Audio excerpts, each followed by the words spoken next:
What's going on, everyone? DarkSidePhil here, and welcome to another edition of the Hateful Truth video game review series. And today we are going to talk about a game that is another unique game that I have not really played this style of game for YouTube yet. And a couple things that I do want to say about it before we even get the review started is that this particular game, a lot of people are asking me, why didn't I put the footage of this game up on my fighting game channel, DSP Street Fighter? Well, this game, which is Surpremacy MMA, okay, is supposed to be a mixed martial arts simulation style game, okay? And a lot of people, they say it's a gray area of what's considered a fighting game, what's not. This I do not consider a competitive fighting game. For me, when you say fighting game, it just doesn't mean two people fighting. I mean, how many games have there been where you're fighting? Pretty much every video game you're fighting. Some use guns, some use weapons, some use your fists, like in Surpremacy MMA. So I don't think that is enough of a distinction, and one-on-one fighting especially as well. Would you call a boxing game a fighting game? Would you call a pro wrestling game like WWE All-Stars a fighting game? Well, what's different between them and this game? Nothing really. This is more of a simulation of a sport, and therefore this is not really considered a fighting game in my eyes, and in the eyes of most, mainstream people who know exactly what the category of fighting games really entails. So, no, this isn't Street Fighter, this is Mortal Kombat. It's not a one-on-one, fight, style fight where, just like I honestly, and I know that a lot of people do consider it, I probably wouldn't say Super Smash Brothers is a fighting game either. It's got elements of a fighting game, but it really doesn't have the essentials. It doesn't have a full life bar. It doesn't have footsies. It doesn't have combos per se. It doesn't have a lot of the things that a lot of fighting games have, and would add it to that distinction. I think Surpremacy MMA is kind of the same thing. So that's why the footage of this game is up on my gaming channel, DSP Gaming, and not on my fighting game channel, just so everyone knows. But anyway, that's besides the point. What we're going to talk about today is the game Surpremacy MMA, what exactly it is, and then I'm going to tell you some of the things about the gameplay, some of the things about the game design itself, and then we're going to give it a review, or a verdict, a score. And unfortunately, I have to say, I was actually expecting this game to be a hell of a lot better than it ended up being in my eyes. And in addition to that, this game was highly publicized and advertised as the first MMA game ever to have female fighters. And the game is correct, it does have 2 female fighters, but it only has 2 female fighters. So unless you want to play as one or the other, there's really nothing added to the game gameplay-wise. In addition to that, there's not even generic female fighters to fight, so you can only fight each other or a clone of yourself. And once you do that, the whole gimmick of the female fighter is completely gone from the game. So really, do they add anything to the game besides the fact of just saying, oh, there are female fighters in this game? No, not really. They don't add anything to the gameplay of the game whatsoever, okay? So depending on who you pick, your character's going to play a little bit differently. Now, every character has the same control scheme, which is light attack, heavy attack, grapple button, counter button, and a dash button. And what the dash button does is makes you move quickly around the ring, okay? So all that might sound standard, but it's really with the movement and the blocking system that this game is really odd, okay? So the game is a 2D style game. You see the 2 characters staring at each other as in a traditional 2D fighting game, but the way you move your characters, you use left and right to get closer or further away from your opponent, which would make sense. But to block, you hold up on your thumbstick. Not D-pad, it's not a button. You hold up on your thumbstick to block high attacks, down on your thumbstick to block low attacks. It's the most awkward blocking scheme I think I've ever played in any game ever. And it's going to lead you to really not effectively block anything, because you see a kid coming, oh. Sometimes you'll move by accident, sometimes he won't block, sometimes you will block, but blocking really isn't all that useful. When you block, it gives you a very slight frame of time to maybe do a counter move. But for the most part, all blocking really does is prevent you from taking damage. If you want to counter an attack, you have to press the B button, which is the counter button, and herein lies the problem with a lot of the game, okay? So let's explain. The gameplay, the basic gameplay is based around what kind of character you pick. If you pick a melee style fighter like a boxer or a kickboxer, you're going to want to combine punches, kicks, different kinds of attacks, and depending on which way you hold the thumbstick when you press one of these light or heavy attacks, you get a variety of attacks. You might get a high roundhouse kick, a low sweep kick, a middle body blow, rapid punch, or you might get a heavy overhand punch.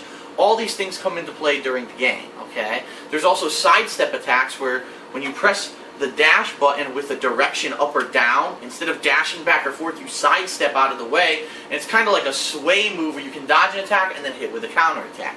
Now, if you are melee style, all you really have in your arsenal are punches, kicks, and melee attacks. The boxer, actually, Jens Pulver, only has punches. That's all he has. And it limits your gameplay extremely, because here's the thing. There's a lot of good fighters in this game who are MMA fighters, who are the wrestlers. And these guys have decent strikes and extremely good grapple attacks, meaning they'll grab you, they can hit you a couple times, throw you to the ground, hit you, put you in a submission, hit you, put you in another submission, okay? And it just leads to an endless string of attacks that makes these characters infinitely better than the people who just have melee attacks, like the kickboxer and the boxer, because those guys, when they grapple, all they do is they hit you once, and then they break, and then they go back to the melee style. I found in playing this game, the melee style sucks. It really is hard to overwhelm your opponent, and even when you're overwhelming them, sometimes they can just luckily press B for a counter, and they get out of what you're doing. As opposed to a grapple attack, yes, you can get out of it, but it's a little bit more difficult, okay? Now, by far, in my experience with this game, the best characters are the ones who have grapple attacks. So people who are pure grapplers, people who are hybrid grapplers, are the best. And I guess what I should go on to, okay, when I'm talking about this, is that the way the game works is not like UFC, for example. In the UFC games, you have a chance to submit someone at the beginning of the round. Now, it's a small chance, but you have that chance. In this game, there's no stamina meter. There's nothing like that where you get tired and over time your character gets weaker or anything like that whatsoever. Instead, the game opts to go with a life bar similar to traditional 2D fighting games. And so what happens is, any move you do, whether it's a strike, whether it's a submission hold, will do an established amount of damage on your life meter, and then you're going to break. You're not going to hold on and try to submit and they have to do a combination to get out. You just break after that move is completed, okay? Oh, excuse me, get just the water. And it's extremely odd, because anyone who's watched MMA knows that it's all about all of an instant, you could just get a submission and win the match. And this game opts not to do that, to not have that style. In fact, it goes for a little bit more of an arcadey style for a couple different reasons. Instead of having like an intricate amount of control, you know, or anything over your character, it's really not. It's really just grab your opponent, slam them to the ground, mash a button to get some kind of a hold, and then again, it's more mashing. Most of the controls in this game are a lot of mashing. The most annoying control in this game is trying to pull off a submission maneuver or a hold that's going to do damage, because they require you not to press a button, not to do a certain motion, but to do this. Go left and right on your right thumbstick, okay? Now, as you can see, just me doing that, it's hard to do. You can't really do it effectively fast with your thumb. So what you end up doing to actually get these moves to ever work is palming your thumbstick and going absolutely apeshit on that fucking thumbstick until the move either works, or that's also the way that you escape submission holds, okay?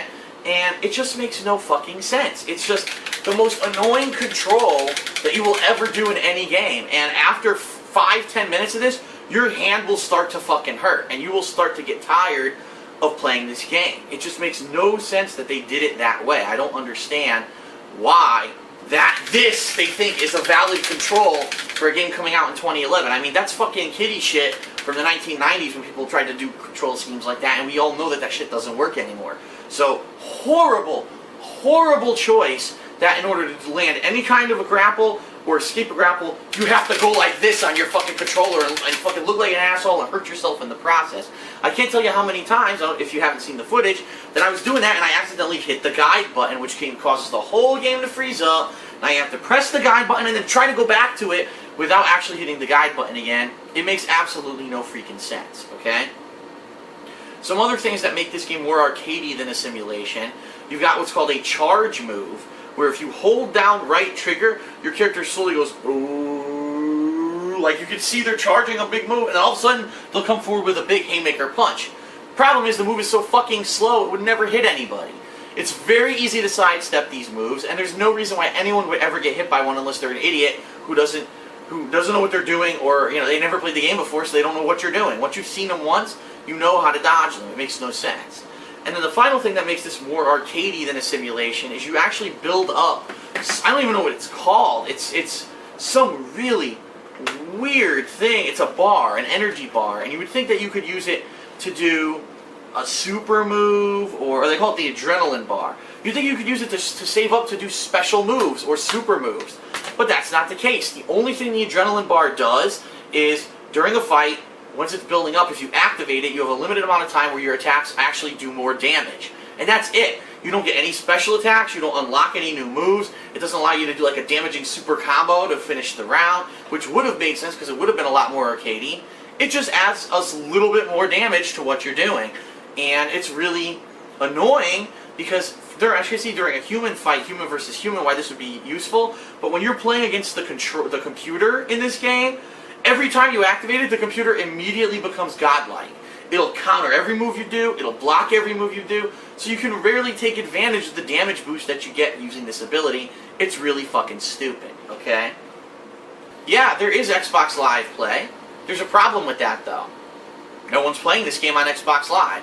This game, okay, let me give you a little mini back history about what happened with this game. This game was supposed to be released in the second week of September originally. Somehow it got bumped, and no one really knew. And then all of a sudden, people started checking release dates and found out, oh, this got bumped a week. Well, guess what other game came out on the day this day was supposed to come out? Gears of War 3. So, no one fucking bought this game. Everyone who owns an Xbox 360 went and bought Gears of War 3. Now, I don't know about other platforms, but it just makes no sense. Why would you bump the release of your game to the date of probably the most hyped Xbox 360 game this year? It makes no fucking sense. It's a complete asinine move. So here's what happened, because there's actually more. Once they bumped it, I think at some point they realized that this was a bad move, and they broke their own street date and told retail stores they could sell this game on Friday, not Tuesday of this week, or Friday of last week, not Tuesday of this week. Problem being, they didn't tell anybody else, so no one knew this game was available on Friday. And it was funny because when I went to my local GameStop on Tuesday to pick up Gears of War 3, and then I also picked this up, I asked him, I said, gee, so what are you hearing about this game? And he says, Phil, not one person has bought this game besides you at this store. No one wants it. No one knows about it. There was hype for it at one point, but then they delayed it. And once they delayed it, it completely killed any hype this game had. And everyone thinks it came out today, Tuesday, so no one bought it because they all bought Gears of War. It actually came out on Friday. They allowed us to sell it, but not one person came in to buy it because no one knew. So this game has no online play. Effectively, as of today, it's now the Friday of the week that the game was released. This game has no online play, and you'll see that if you look at my footage. I sit in matchmaking, search for a ranked match. There are no ranked matches. Search for a player match. There are no player matches. And keep in mind, I played this game 3 different times today. I played it around, I'd say maybe it was between 2 and 4 p.m. on Friday. Then I played it at 8 p.m. I tried it again. It didn't work. And then right before I finished playing, just before 10 p.m., I tried it again. There's just no one playing this game online. And it's funny because if you look, they have leaderboards for it. There are people in the top 50 who've only played like 5 times total. And they made top 50 because no one else is playing the game. No one can get their rankings up at all. And there's very few people who've played over 100 games at all. And right now, no one's playing the game anymore. So effectively, this game is retired permanently from Xbox Live. And the game came out on Tuesday. It's only Friday. So that says something about the game, okay? So Xbox Live Play doesn't exist. You can't play the game online. Unless you have a friend who owns the game, then you can maybe do a private match. But you will not find anyone online to play, okay? I think the one thing that they did atrociously wrong, they opted for an all-death metal soundtrack. And I don't know if you've ever heard death metal before, okay? Basically, it's a lot of fucking noise. And a lot of people like it, so I'm not going to say, it's wrong to like this kind of music. But for me, I like rock music, I like alternative rock, I even like metal, I like Metallica, I like some of these bands, okay? Motorhead. I don't like death metal, because death metal sounds like this. It's noise, okay? There's a difference between picking up an instrument and just making noise, or picking up an instrument and making music. There are two drastic differences there between those two. They're drastically different.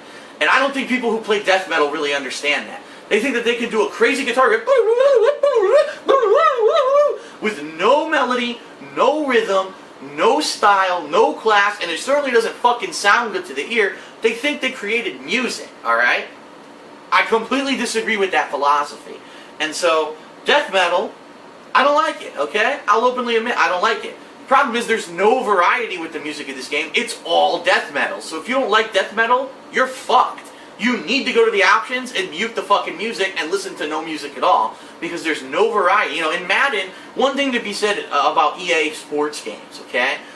There's variety in the music. If you don't like rap, eventually it's going to play an alternative rock or, you know, a metal song. It's going to play a different kind of song.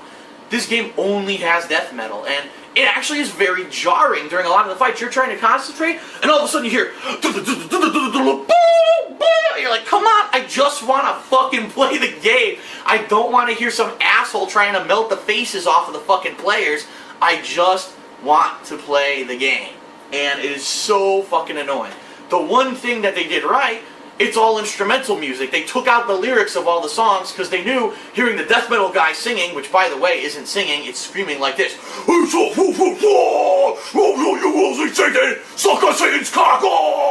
If you heard that during the game, you'd probably smash all of the speakers in your house, take your TV, and fucking throw it out the window. So they wisely didn't put the lyrics of the songs in the game, but what a horrendous choice to put all annoying death metal music as the soundtrack to this game. The number one, even with all the control problems and everything, that was a boneheaded fucking move, okay?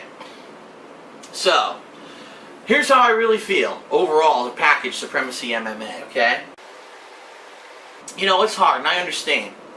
It's hard when you're trying to break into an established field of people who are already making these kind of games, which UFC, EA MMA, there's already competition, and trying to do it differently can be tough, and I understand that, I do. But there's some boneheaded things that, like, you just need to know not to do. Number one, any game that makes you do this is a piece of shit, okay? This controller is capable of precise movements, precise actions. Make me press two buttons together. Make me even mash two buttons like this, because that's using my fingers. That's how the gamepad was intended to be used. Tap the buttons. Not fucking go apeshit on a fucking stick. And the thing is, if I play this game any longer, I'm afraid I might actually break the fucking thumbstick on my controller. So, what the fuck were they thinking? In all their playtesting, no one said this is not a fun way to play the game, doing this like an asshole. And the thing is, you can't be calm and just go like this. That's too slow. You'll never succeed with a grapple. You'll never escape a grapple. You have to go apeshit on the thumbstick, and you can't do it fast enough with just your thumb. You need to use the palm of your hand. Very stupid. Number two, the difficulty of the computer, fate, and story mode is fucking stupidly hard unless you pick a grappler. Then the game becomes insanely easy. Like I said, if you pick a striking character, they suck. You try to strike, you will get countered probably 70% of the time, or blocked, and you'll do no damage. Or they'll counter and do damage to you instead. The grapplers, if you'll see, watch the last, if you just, again, it's not going to take up too much of your time, watch the last two videos of my playthrough of this game. I picked an MMA fighter, and I actually effectively found out that all you need to do to beat the computer in this game is grapple them once, throw them to the ground, and then repeatedly do a submission move, and succeed doing the move, going like this. They can't get out. The computer just loses. It just gets, oh, you broke my arm. Oh, you broke my arm. Oh, you broke my arm. And you see the energy going lower, lower, lower, lower, until finally they submit because they have no energy left in their energy bar. So, it makes absolutely no sense. Why is it so hard for melee fighters and so easy for grapple fighters? And vice versa to that, when you're playing against the game, you'll find it's easier to beat the melee fighters. It's a lot harder to beat the grapple fighters, because the grapple fighters will grab the fuck out of you and do major damage to you, and you'll have a hard time trying to get out of their grapple combos. While the melee, usually, as long as you block okay, and you can mash the B button to counter stuff, and you can sidestep, it's pretty simple to get around most of the melee attacks in this game. So, the combat just went horribly, horribly wrong. There are other MMA games out there that do it way better, and I understand they were going for an arcade-style game, but that doesn't mean you can change essential things about the sport. One of the essential parts of MMA, at any moment someone can get knocked out or submitted. Not in Supremacy MMA, because you have an energy bar that needs to be fully depleted before that can happen. It's complete and utter nonsense. It takes all of the fun, really, out of the sport of MMA, and it just makes no sense, and they went horribly wrong with this game, okay? The fact that the women are a joke, they're in there only to fight each other, can't fight anyone else, there's only 2 women in the game, completely disrespectful to them in my opinion, and really, this shouldn't be considered the first game with female fighters, because 2 fighters is not enough to make a game. It's a complete waste of time. It was just a gimmick to get people to buy the game. Half the cast is worthless because they're melee fighters. You can't do anything with them. The online play is non-existent because they completely botched the launch of the game and now no one's playing the game anymore. The music is fucking horrendous. The controls suck. How else can I describe how bad this fucking game is? You can tell effort was put into it, don't get me wrong. There are a lot of games this year that I played that you could tell they were just shit thrown together. Conduit 2, Body Count, 2 of the worst games I've ever played in my life, okay? You can tell. They were just copy-paste, slap shit together. Who cares what the finished product is like? This game, you can tell they actually tried. There is some polish to the game. They just failed miserably, okay? To the point where I can't even give this game a score of average. This game is below average for a game. So I'm going to give Supremacy MMA, after factoring in all the things, the fact that there is no online play, the fact that the controls don't work, the controls require you to drop your controller because you're so tired from playing the game, doing this, ooh, the death metal fucking, and all the bullshit in the game. Supremacy MMA gets a 4.5. It fucking stinks, okay? It's below average. The only reason it gets a 4.5 is because they did put effort and there is polish to the game. The graphics are nice, and the story mode actually is entertaining to hear the stories of these guys, but the gameplay is fucking balls, and it's crap. The only people who I would recommend this game to, if you want a game to play against your friend only, do not play against the computer, play this game against your friends, and just get drunk and have a good time, because that's really what this game, I think, is for. You sit around, you fuck around, oh yeah, fuck you up, me, you start punching, you grab them, everyone's mashing, having a good time mashing this like an asshole, and you fuck up your friend and you talk shit about it afterwards. That's the only way I can possibly see anyone having any fun with Supremacy MMA. It's not to be taken seriously, it's not competitive, it's not even fun playing against the computer. It's really shitty, unless I could see if I was fucking around with one of my friends and just playing it with them, I might have, it might have some value, and that's why it at least gets a 4.5, okay? What a horrible fucking failure for Kung Fu Factory and 505 Games. Piece of shit. Alright, so that's it for the Hateful Truth game review. I'll see you guys next time, and hopefully we'll have a better one for you. See you later. What is up? Darkside Phil here with another edition of the Hateful Truth video game review series.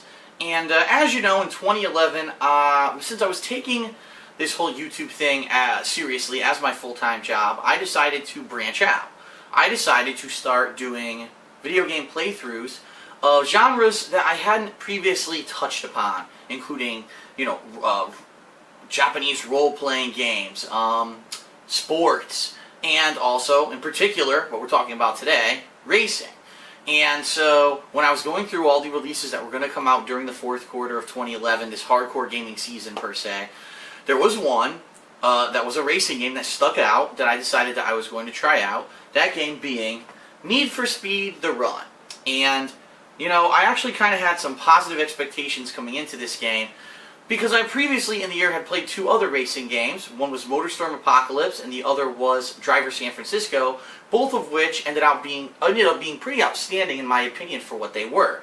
And so Need for Speed The Run, I was hoping, hey, 2 out of 3 so far really good. Hopefully, we'll end with a trifecta of really good racing games for racing fans and end out the year with a bang.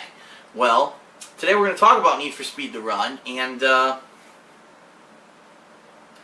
unfortunately, I don't think we're going to get our trifecta. Let's put it that way. So first we'll talk about the campaign. The campaign is the story of some guy, and I would love to tell you what his name is, except for he's such a generic character that I have no fucking clue who he was. I've completely forgotten what his name was, and I only played the game like 2 to 3 days ago. So, I don't know. But anyway, this guy supposedly is a well-known racer, and he owes a lot of money to the mob. And the mob's trying to kill him, so he has to find a way to make money quick. So he calls upon some friend of his, who again, her relationship to him is very not specific. The story here is very ambiguous and not very explained at all. But some redhead girl decides to front him $250,000 so he can enter a race called The Run.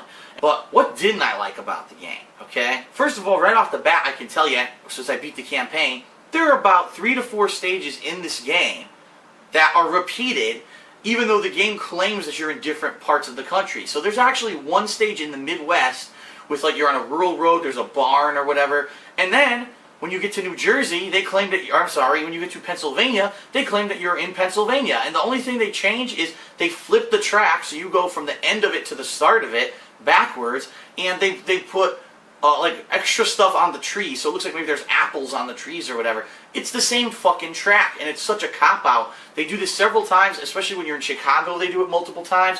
When you're in Ohio, they do it a couple times. They just reverse tracks, and they make you act like it's a new track. It's not. You're driving on the same fucking track multiple times, and it's a cop-out. I don't know why they did that. That's really lame that they have repeat tracks. But trust me, there are many more problems outside of just the tracks that need to be spoken about. Okay. So, first of all, the whole idea, and this is a consistent thing that happens with a lot of different games, the difficulty level of Need for Speed The Run's campaign.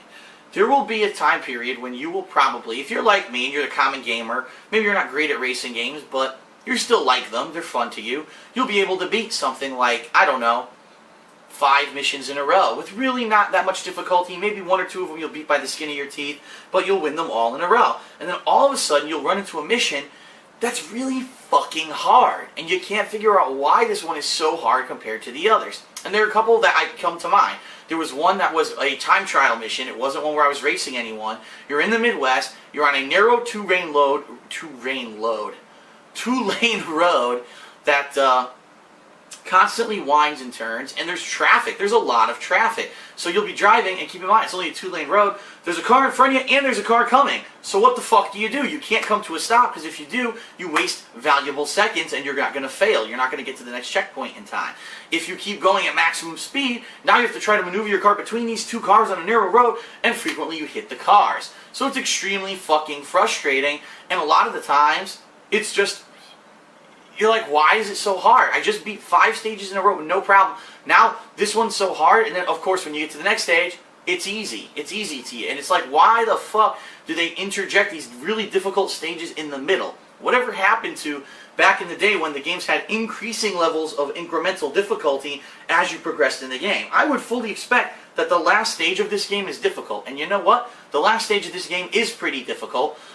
But pretty much for the most part, because it's not like the rest of the game, and we'll get to that. But that's okay. That's acceptable to me. What's not acceptable is having stages in the middle of your game that are harder than the rest of the fucking game. There's actually another stage that's one of these battle stages. You're trying to bypass 3 cars on a highway while there's pedestrian traffic and the mob is constantly coming up after you and shooting you. And you would say, well, Phil, can't you just outrun the mob? But the answer is no, because this game uses what's called rubber band AI for a lot of different things in it. And so now, let's go on to my next point with the problems that I think this game has. Rubber band AI. Now, what is rubber band AI? This is used frequently in racing games, especially games like Mario Kart and such, where you pass everyone on the track. And if this were a real race, since everyone just wiped out behind you, there's no way they're ever going to catch up. They're 15 seconds behind you on the track. How could they possibly catch up unless you fuck up and start hitting everything on the track and fuck up yourself? That's the only way. But this game doesn't give a shit. Especially during the rival battles in the game, you will bypass your rival. By far, you'll blow right by them. And the game will even say, oh, he's 15 seconds behind. And you're flying, and you're going maximum speed, your top speed you can go, not hitting anything, making every curve with good time. And then all of a sudden you'll notice something. The indicator that says how far behind your rival is will be smaller and smaller and smaller. And next thing you know, your rival's in your face. And you're like, wait a minute. You ate the dust. You fell off the track 15 seconds behind me. How the fuck are you right up neck and neck with me now? It doesn't make any sense. So what the game does, it basically, the reason they call it rubber band AI, it stretches them apart because you pass them. The game snaps them back to where you are to add challenge to the game. And is that necessarily fair? No. Is it a problem? A lot of the times it's not, because some of the rivals are pretty easy to beat, but there are one or two rivals in this game where it's extremely fucking frustrating that they're a fucking... There was a stage, I was in a Lamborghini, my opponent was in a Nissan, and we were driving on the same straightaway. I was maxing out my speed, hitting my nitrous boost to the max, and the Nissan pulls right by me and flies by me. What? Was it a fucking space Nissan? Like, what Nissan can fucking blow by a Lamborghini at max speed? It blows your fucking mind. And this is the bullshit rubber band AI. The game basically cheats. And that's really frustrating when you're actually trying to, especially someone like me, I don't play the Need for Speed games all the time. I'm just trying to enjoy the game. I don't want to have to replay the same stage 42 times because the game cheats. It would be one thing if I legitimately fucked up and lost, but the game actually cheats. And it's a huge detriment. It's extremely fucking annoying. Some other problems with the game. There are game bugs. There's a decent amount of annoying game bugs that fucked with me during my campaign run of this game.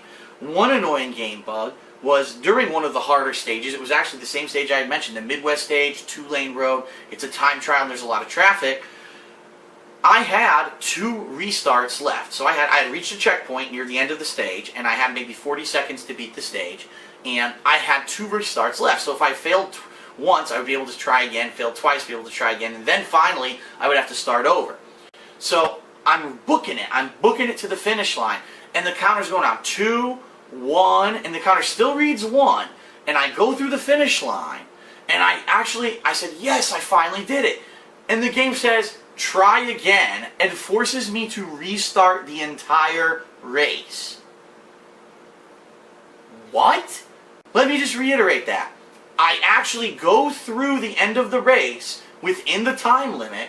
I had 2 restarts, so regardless if there was a bug and the game thought that I didn't actually make it through, I should have had 2 attempts to retry and start again from the final checkpoint of the race.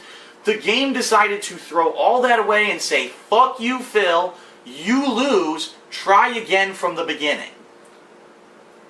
What the fuck were they thinking? How can you have a game bug like that in a game that's only racing? It basically gives you the middle finger right in the middle of the fucking game. That is ridiculous. Now, another game bug that I found, there is a stage that is actually in, I believe it's Ohio. It's a highway in Ohio. It's that battle that I told you about. Where you're trying to beat the 3 cars and the mobs after you. There is a dirt road that you have to get off the highway and drive down. And on this dirt road, there's a series of lampposts along the right-hand side of the road. So obviously you need to try to hug the left at high speed so that you can keep going and win the race. There is a bug, at least when I was playing, and if you don't believe me, watch my playthrough. You will see this bug, and the people actually comment on the video and say, yeah, Phil's absolutely right. This is a horrendous game bug.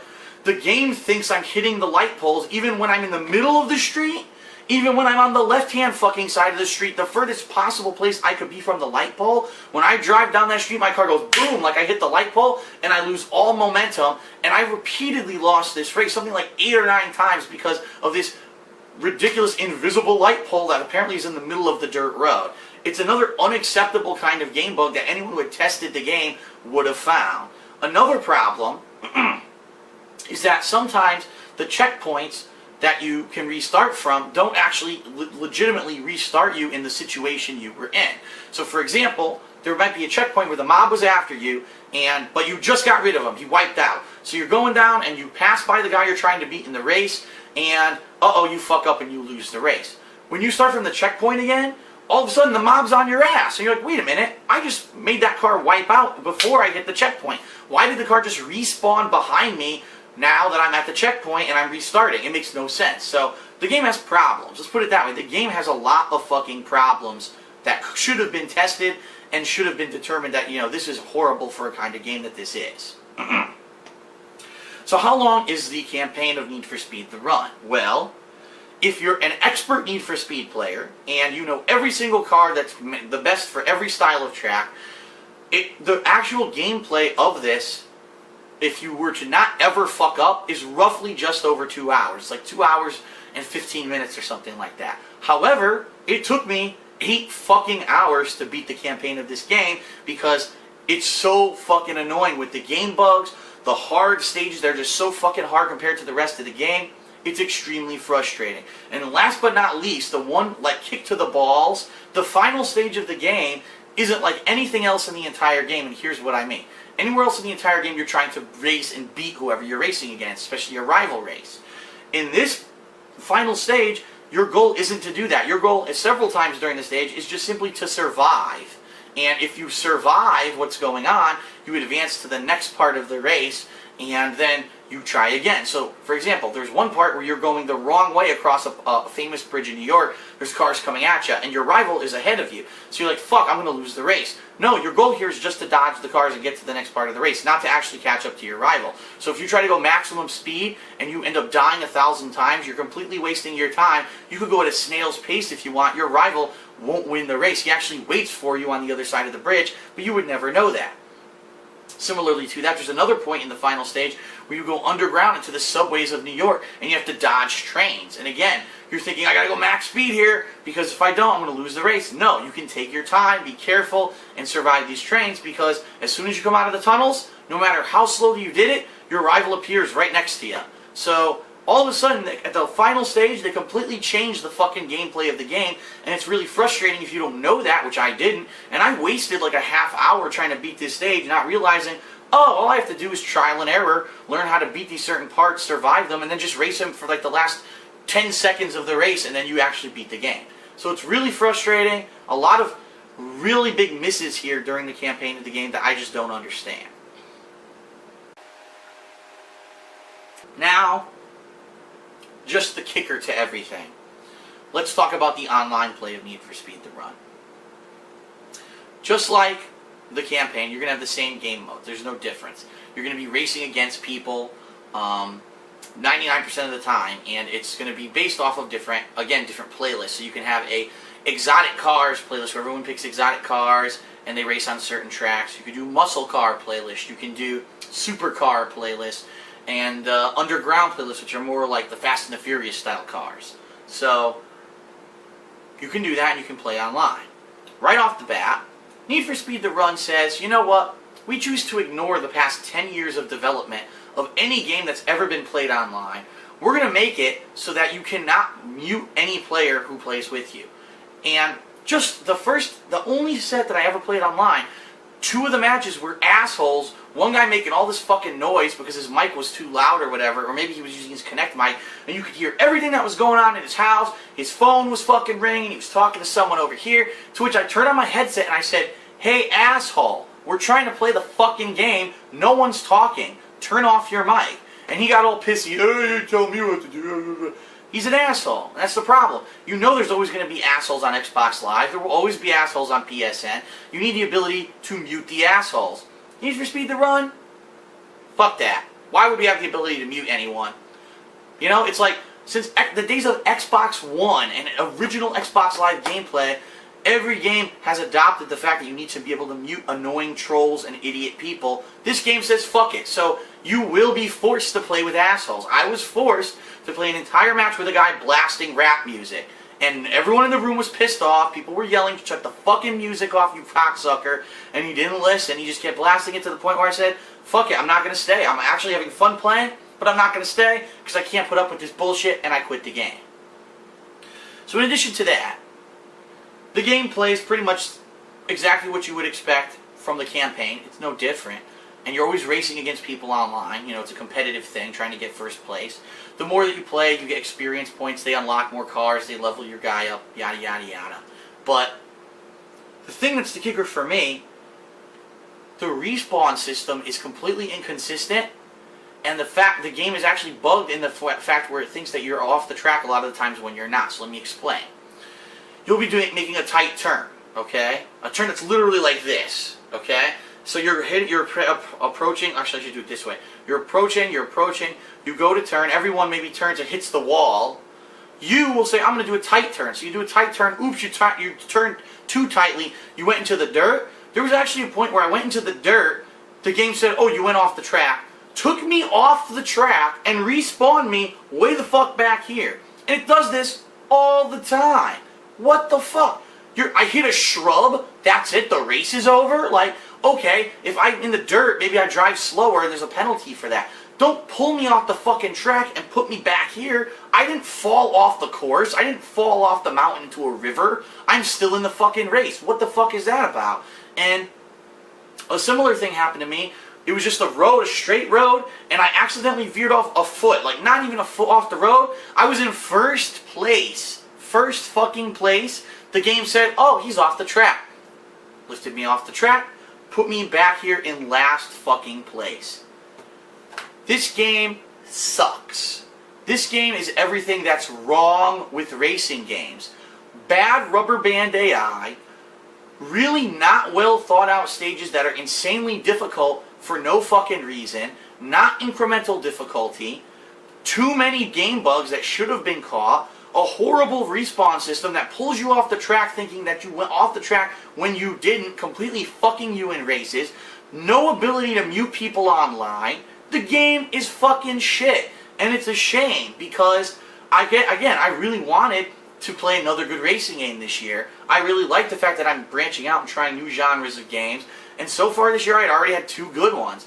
This game I really wanted to like, and I can't because it has too much wrong with it. It's a piece of shit. It really should not have been made, and it's so sad to see it squandered because there are some things that are done really well in this game. Some of the races are done, again, some of the locales look great. Some of the races are done really well. I really enjoyed the avalanche stage where you're driving on one of the Rocky Mountains. There's a snow avalanche. The graphics look great. It's a great set piece. You're dodging snow or whatever. Boulders are coming down. You have to dodge the boulders. It's all done exceptionally well, and it's so much fun when it works. The problem is the detriments, the bugs, all those things add up to so much fucking frustration that the game is subpar. This isn't even as good as a game like the last game where they did coast to coast racing. Cruising USA is better than this game. Okay, how old is fucking Cruising USA? Let's think about it. This game sucks, and it's a shame. Using the Frostbite 2 engine, such gorgeous graphics, and you know the cars and all the licenses, the game had the potential to be great. But Black Box, who's the designer of this game, and from what I've heard, they're actually the game developers of all of the Need for Speed games that suck ass. The game blows. I can't even give it an average rating because there's so much wrong with it that I can't even say the average person would enjoy this game. The average person will get to that one stage in the middle of the game, that Midwest stage, that's so much fucking harder than the rest of the game, and they're going to say, fuck this piece of shit, I don't want to fucking play it anymore, I'm so frustrated, I want to go play a good game. So, Need for Speed The Run gets a fucking 4 from me. A fucking 4. And the only reason it gets a 4 is because the graphics are nice, because the music selection was good, and there are a small handful of pieces in the campaign that are a lot of fun. The other thing is the online play isn't bad. In fact, I did have a lot of fun playing with the supercar races, but the fact that you're so annoyed by people you can't turn off their fucking mics, and the respawn system is a piece of shit and thinks that you're constantly off the track when you're not, that game fucking sucks. It gets a 4. One of my fucking most hated games of this year by far, along with Conduit fucking 2. That game kind of runs along the same thing with it. Like, what were they thinking? A game with great potential, completely squandered because they don't know what the fuck they're doing. They're a bunch of amateurs. Fuck you, Black Box Software, for wasting my fucking time with that stupid fucking game.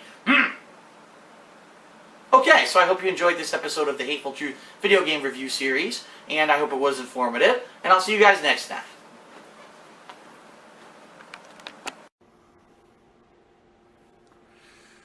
Oh boy. DSP here. Today's not a good day. Unfortunately, I had the very bad fortune of trying out a game this week that I actually felt not only could I not play any more than just a few hours, but I had to make a special video, which I almost never do, to tell you how bad it is. Now, normally I would review the game, but this game is so bad, I wouldn't classify this video as a review because I refuse to play it anymore. It's that bad of a game. The fact that this game is not only existing in the year of 2015, but the fact that this game was released for $60 retail dollars is fucking mind-bogglingly, numbingly, meltingly infuriating. I mean, I've played some bad games in the past, some buggy games, some shitty games. At least usually at the core of all of those experiences, there's something called effort. Meaning at least maybe there was the idea of something great and it went wrong somewhere along the lines of game development. This is not the case with the game we're about to talk about today. Ladies and gentlemen, I have to get this off my chest. The game we're going to be talking about is Tony Hawk Pro Skater 5. And no, I'm not doctoring that. This is not something that I fabricated. This is what I heard when I walked into my house. I said, uh-oh, that's not good. Obviously not saying necessarily that the game developers had anything to do with a malfunctioning box, but maybe I should have taken that as a bad sign. So I put Tony Hawk Pro Skater 5 into my PlayStation 4. The game immediately starts installing onto the hard drive. Takes maybe roughly 30 seconds to a minute. Then all of a sudden you get the pop-up that says, oh, there's a day one patch. Okay, in this day and age, there's always day one patches for video games, right? Of course, usually the day one patch isn't twice the fucking size of what was on the disc. Yeah, this game disc has about 4 gigabytes of content on it, including the introductory tutorials, the ability to make your own skate park, and like 1 level. That's it. The rest of the game is a downloadable patch that you need to be connected to PlayStation Network to get, and it's twice the size. This disc is 4 gigabytes of data. It's an 8 gigabyte patch to play Tony Hawk Pro Skater 5. So not only do you need 12 gigs on your fucking PlayStation 4, but you need to have about an hour's worth of time if you have fast internet to even get the game to update to be able to be played. So as I'm downloading this insano large patch, which is unacceptable in my opinion, if you're going to buy the physical disc, the game should be on the fucking disc, I get a pre-order code for pre-ordering this game at GameStop. I put the code into my PlayStation 4, and I get an error message. This code is invalid or has already been used. Well, I'm pretty sure that between the time when that code printed out on my fucking receipt at GameStop and I got home, no one grabbed the code and entered it into PlayStation Network. So, again, another bad sign about Tony Hawk Pro Skater 5. All those things are kind of superfluous, bad, omens, but let's actually talk about Pro Skater 5. First of all, Tony Hawk's Pro Skater 5.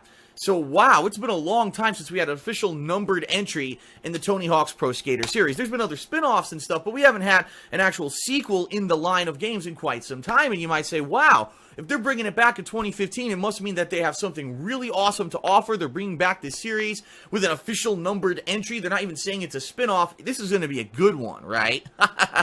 Yeah, right. So, the way I'm thinking is, geez, Tony Hawk is 47 years old now, right? I mean, the first question I have to ask is, why are they bringing back Pro Skater?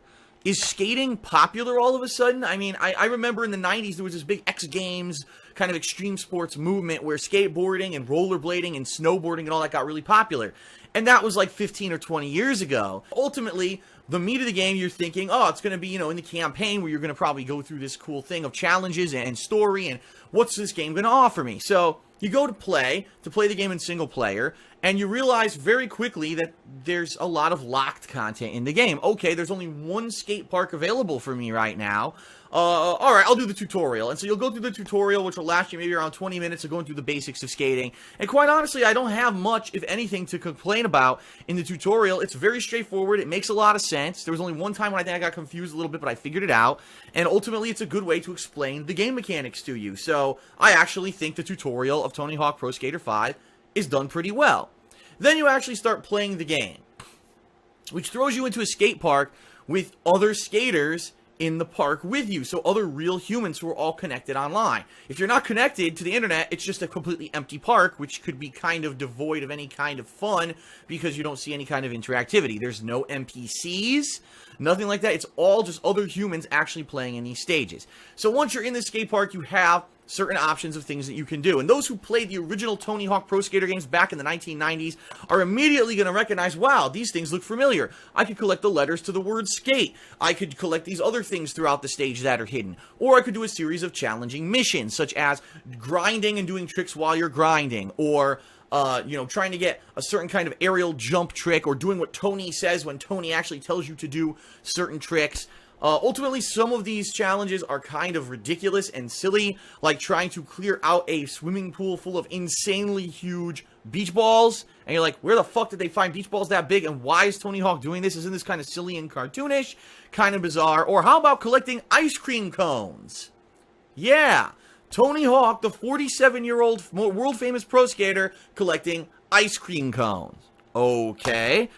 So ultimately, you go through these stages and you're trying to do as best you can. You're graded on a scoring system, whether it's 1, 2, or 3 stars, depending on how well you do on these missions. As you earn stars, you're able to unlock further stages.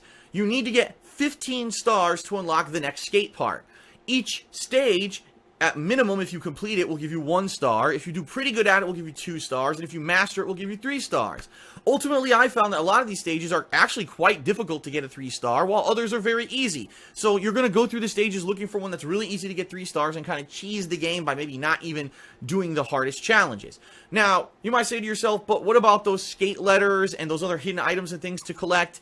They really do absolutely nothing for game progression. You don't actually get anything for collecting those inside of game progression of unlocking stages. I don't know if you get other items for them. The game never explains that. So after I found out all these items, I collected all of them, I realized nothing happened. I'm like, so there was no point in fucking doing it. And there wasn't.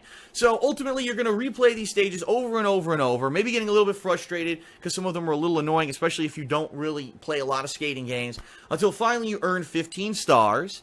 And as you're doing this, you're going to realize, gee, these graphics, just something wrong with them. It almost looks like this game could have been on the last-gen console, because, quite honestly, it could have. The graphics of Tony Hawk Pro Skater 5 are absolutely nothing to write home about. They're almost kind of cel-shaded to a point. There's this weird outline around all the characters that makes them kind of look cel-shaded. There's not a lot of detail. The models certainly don't react very realistically. I think really the best looking thing is when Tony Hawk, this 47-year-old guy, takes a fucking spill and you think he just broke his back and he'll never skate again. That's pretty much the most enjoyment you're going to get out of it. The game runs at 60 frames per second, kind of. It sometimes does and sometimes doesn't, depending on what's going on. A lot of the times, if you're in the skate park with a bunch of these other people around you, then you're going to have a lower frame rate. And especially if you're in a stage with a lot going on, the frame rate starts to stutter and chug. And that really is annoying that you bought a game on the next-gen console for $60, and even though the graphics aren't great, the game still can't run at a consistent 60 frames per second. That's pretty ridiculous. So after grinding another hour or so on the second stage, you'll finally unlock the third one, which is a schoolyard. Great. You're at the schoolyard, and you realize it's the same thing again. In fact, it even goes back to some of the original missions from the first stage, including knock balls out of a pool. And you're like, are you fucking for real? Yeah. It's Tony Hawk Pro Skater 5. Has no story whatsoever, has no campaign whatsoever. All you do is a series of repetitive, boring, and ultimately unfulfilling mini quests and mini side games in order to just get enough stars to unlock the next stage, and that's the game. The only other feature is to create your own skate park, which I'm sure not everyone who buys the game, it wants to be a level designer. So ultimately, you paid $60 for mini games, and that's the entire fucking game. Now, I already know there's going to be some people who are fans of Tony Hawk who will say, but Phil, Tony Hawk, the original Pro Skater games of the 90s, that's what it was. It was you collecting the skate letters and doing these challenges, you would unlock the next stage, etc., etc. So, what are you really complaining about?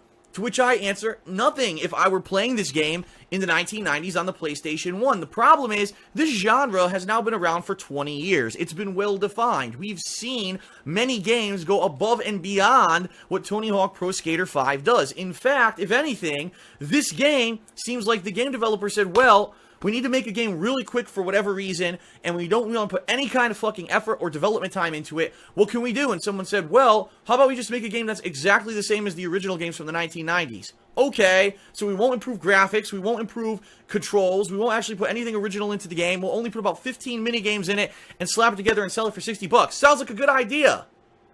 And that's actually literally what Tony Hawk Pro Skater 5 is. No effort, no originality. There's been so many better skating games. I played one a few years ago called Skate 3 that I sucked at, but that thing was infinitely better than this fucking stinky dog turd. This game should never have fucking been created. It's not 1995 anymore. It's 2015. This is a shameless cash-in, and the game developers, you know, Activision, of course, the publisher, and Robomodo, and Disruptive Games, who actually made the game, should be fucking ashamed. They should never be hired to make another game, because this game is the epitome of a fucking ripoff. It's Tony Hawk Pro Skater 5. No, it's Tony Hawk rehash bullshit, pretend it's a new game, and sell it for $60. So I actually did some research. How could this game exist? How could it really have no campaign, no real multiplayer, just doing repetitive challenges over and over? And I found out, get this, Activision is losing the license to Tony Hawk. They only had a few months left this year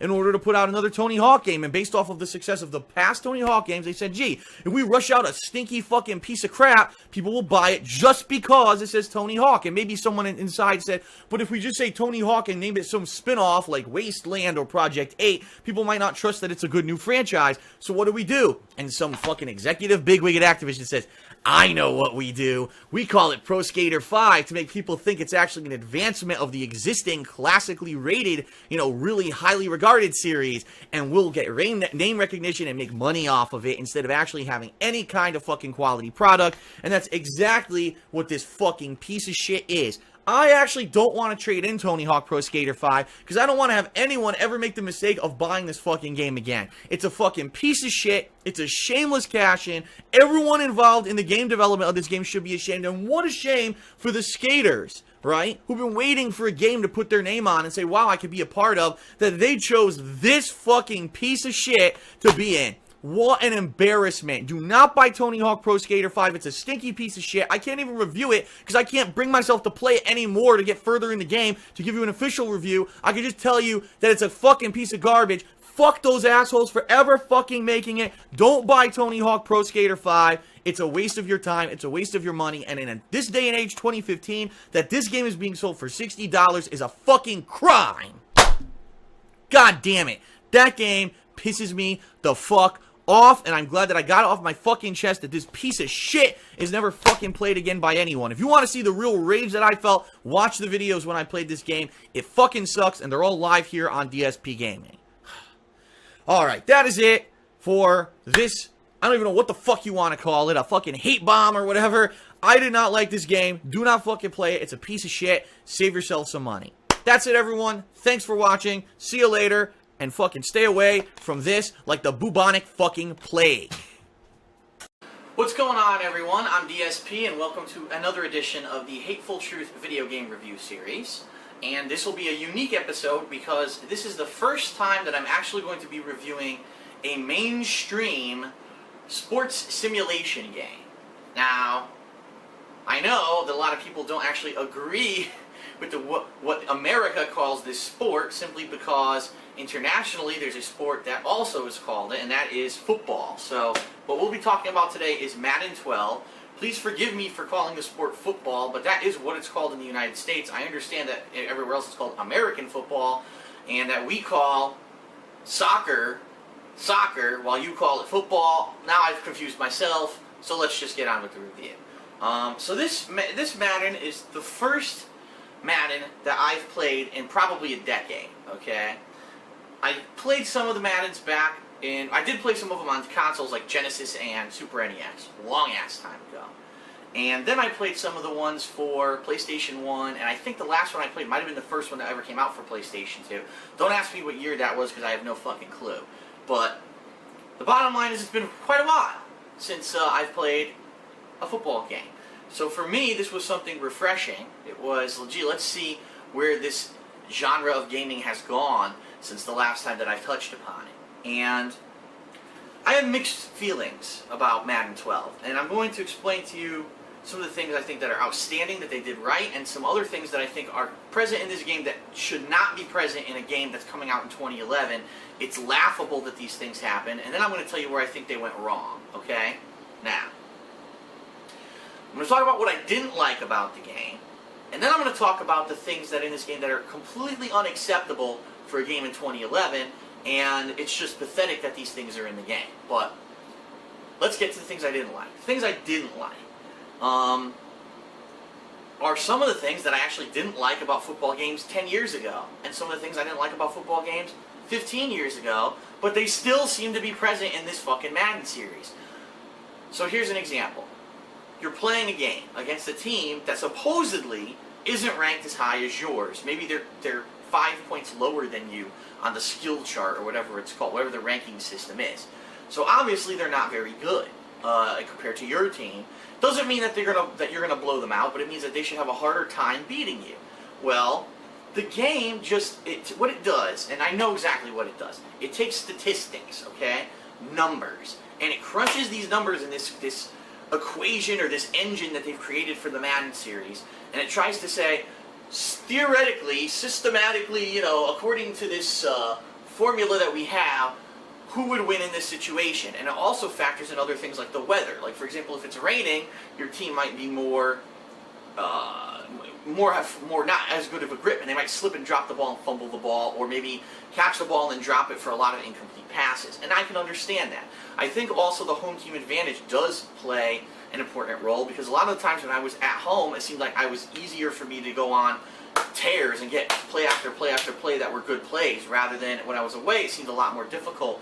And it also seemed a lot more difficult to stop the offense of the other team, okay?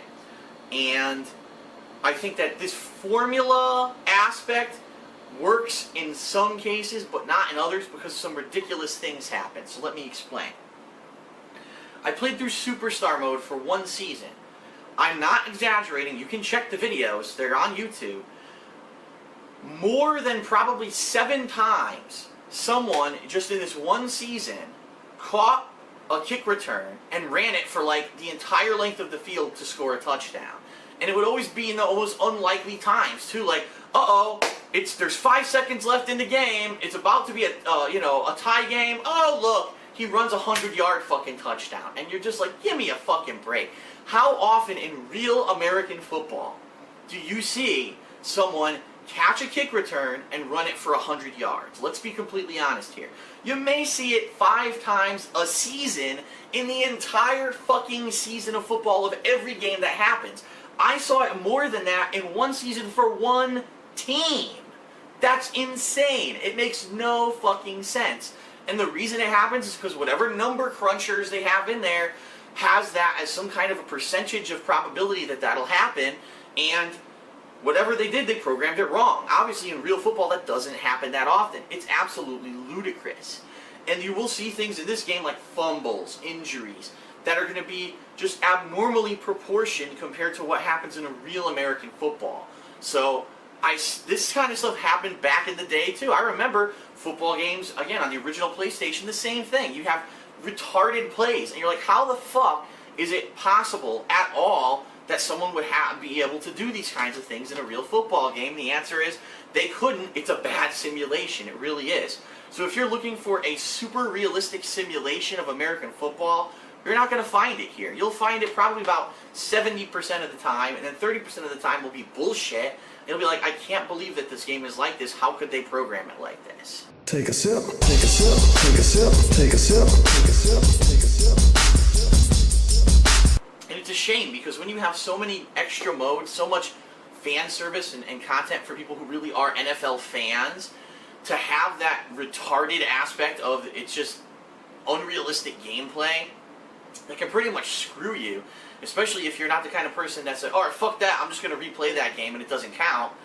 You could get really pissed off. And it is disappointing to see that they did that with this game. It's really stupid. But that being said, that was probably the one thing about this game that I disliked when it comes down to what was intended with the game. I think that the game has a really good presentation. Again, all the extras and the additional modes in this game really add to its value. If you don't buy this game every year, this is probably a good $60 value. Let's put it that way. But Madden constantly, again, every year comes out with a new version, and it's really not that necessary. I've seen some of the things that they've improved over the years. They're not that big of a deal. Well, if Madden, what they really should do is release a game maybe every 2 to 3 years as a retail release, and then every year have a DLC content. So for $20, you'll get the new features this year, such as, there's a new hit stick improvement, or, they added new rosters, and they added some ability with passing or something that's different. That's the kind of stuff that should be a DLC, not another $60 release. So I am strongly against the fact that EA releases like one of these a year, and really it's just a cash in on hardcore NFL fans who buy this game every year is what it is. But that being said, saying that they make a new version of Madden every year, I ran into some things in this game that were absolutely unacceptable to be in a modern day game. Just crazy bugs and things that just you cannot have in a game that you're trying to sell every year as a $60 release. You're telling me you couldn't figure these out and fix them before you released this game to the retail market. The first problem, which was pretty fucking apparent as soon as we started playing Superstar mode, this game has bugs with loading, okay?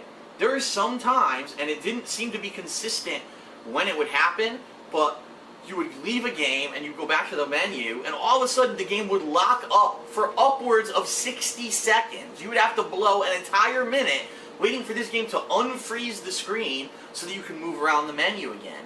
And that's absolutely ridiculous that that kind of a game bug would be in the game. Now, I want to let you know, after this started happening the first time, I installed this game to my Xbox hard drive thinking maybe that was the problem. So, then, when I started playing Superstar mode again, the lockup seemed to go away. And then all of a sudden, halfway through playing a session of it, it started happening again. And it was getting worse and worse to the point where, a full minute was being blown between screens waiting for this to unfreeze, which is absolutely ridiculous. Now, the last time that I played the game, for whatever reason, it didn't happen. There wasn't a patch to fix it. I hadn't changed anything on my hard drive, but somehow it didn't happen. Why? I have no fucking clue.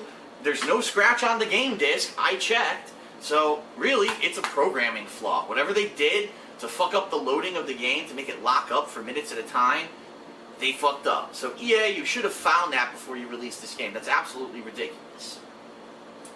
The second thing that pissed me off was I was playing a game, a tough game, in the Superstar campaign, and I won the game 7-6, okay? The game locked up during a replay of one of the best plays of the game, crashed my Xbox. When I turned my Xbox back on, when I turned my Xbox back on, the game didn't save the win. I had to replay that team, and guess what happened? Every time I replayed the team, the game used its number-crunching formulas to have completely random fucking shit happen. The first game that I replayed to try to beat them, I had the game beat, and they ran an 86-yard touchdown from a kickoff return. Bullshit. Then I tried doing it again. Oh no, you're injured. Then I tried doing it again. Oh, interception. It was just bullshit after bullshit after bullshit for a game I had already won. Because the fucking game doesn't autosave your win. As soon as you win, there's potential the game can lock up and you lose everything you've done. That's absolutely ridiculous. In this day and age, in 2011, when you win, the game should fucking autosave immediately before it worries about rendering fucking replays of what happened in the game. It shouldn't have to wait for you to manually save your game later on, which is exactly what you have to do. That's a horrible, horrible programming error, and that should be fixed immediately with a patch. But this game's been out for almost a week now, and I'm sure everyone's complaining about these bugs, yet nothing's been done to fix them, okay? And now the last and most startling error that I found with this game, which I can't believe, I can't play the game online. I tried to do a quick match, I tried to do ranked matches, and every time I try, the game, while checking online rosters for whatever reason, says, disconnected from the EA server, try again. And you can see, if you don't believe me, I made an 8-minute video of it, of me just trying to play a game, and I couldn't get in. Every time I tried, I got booted from the EA servers. Now, I've tried 2 separate times today. Earlier today, and just recently, just like before I made this video, before I made this Hateful Truth review, when I made that video about not being able to connect, I tried, and it's the same thing. So it's one of two things. Either the EA servers are down, which I doubt because it said there were 90-something thousand people online playing, or they suck ass, and the matchmaking is balls and doesn't work properly for this game. So I don't know what's wrong. I don't know why. I was able to update my roster online. I'm able to do other things online, but I can't get into a fucking game. So you're telling me a $60 release, you can't play it online because it has networking and matchmaking errors? Are you fucking kidding me? $60, you release this game once a year, and you haven't figured out how to make online play work yet. Wow. Fuck you, EA. You really are a money-grubbing company that is just so fucking stupid, you don't realize you have to make your fucking game work before you release it. Regardless of the fact that you release it once a year, it should fucking work. And the game doesn't work online for me. So, Fuck that bullshit. It gets 0 points for online play because I tried 2 separate times for 15 minutes at a time to find a match, and the EA servers keep crashing. So fuck that stupid shit. That's not acceptable for a game coming out in 2011. So, what is my rating for Madden 12, okay? I'm going to review it from 2 different perspectives. I'm going to review it from my honest perspective, and then I'm going to review it from the perspective of an NFL fan, okay? If I were a hardcore NFL fan, and I were into fantasy football, into simulating teams, into updating my roster with fantasy players, or legends, or rookies, or, you know, again, if I played NCAA and I could upload my character into this game, then I'd probably like the game a lot more.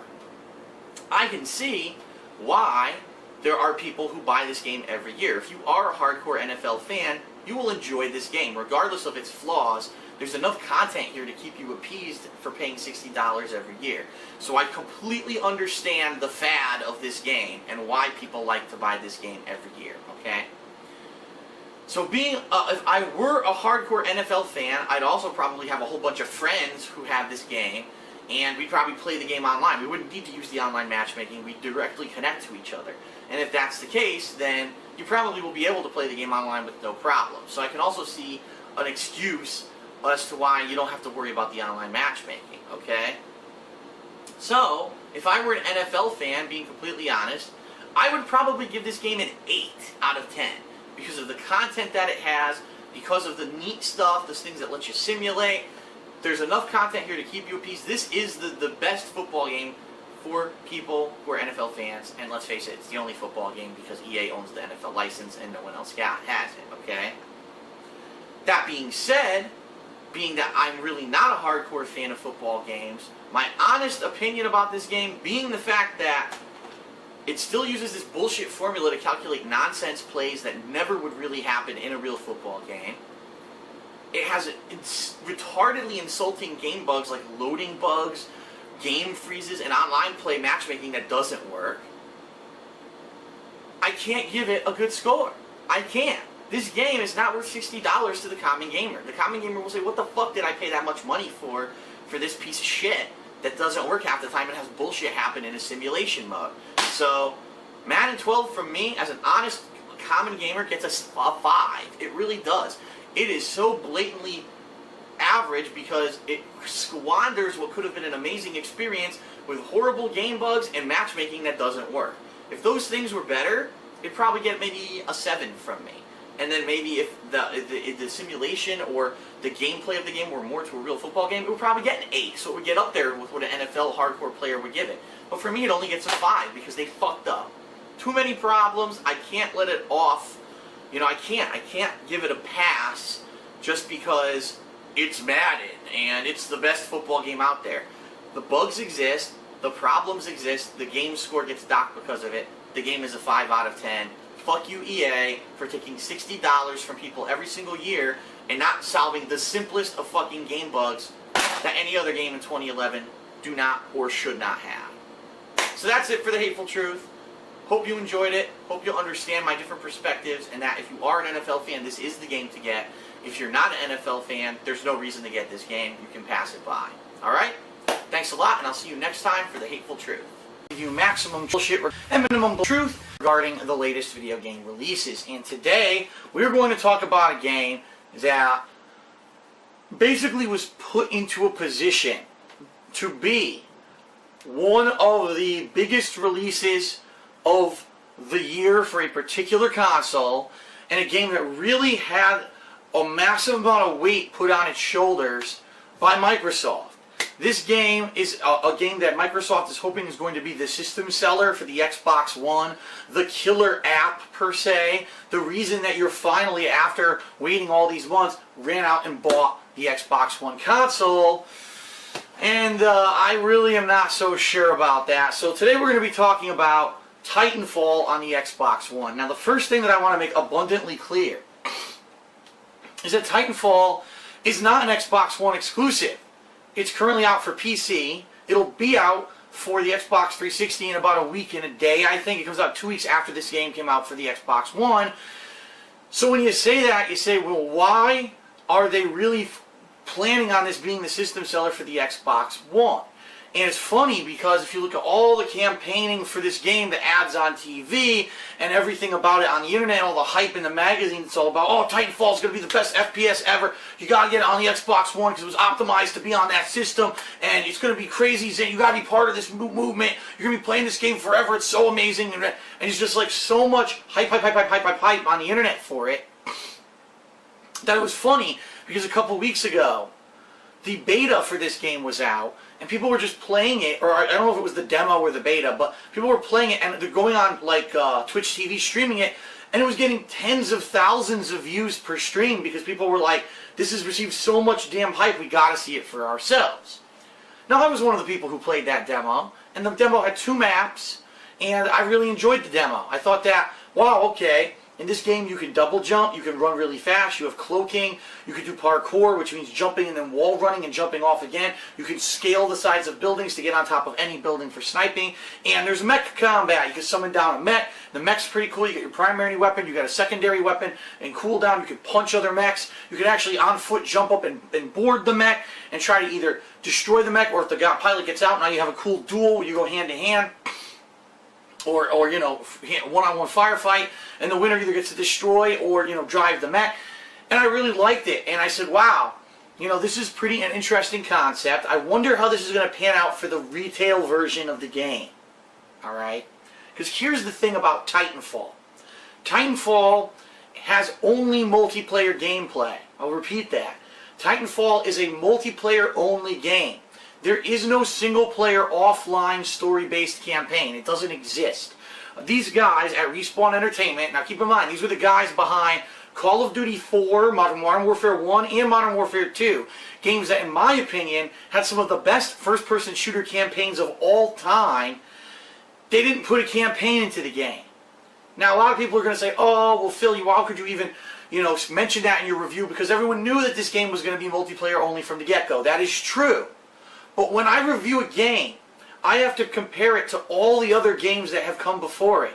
And what I know is that these guys have put out some of the best first-person shooter campaigns ever. And so if you're going to sell a $60 retail game, that's right, it is not a discounted game because it's online only, you better well have a lot of fucking content in that game to make up for the fact that there's no campaign in the game, okay?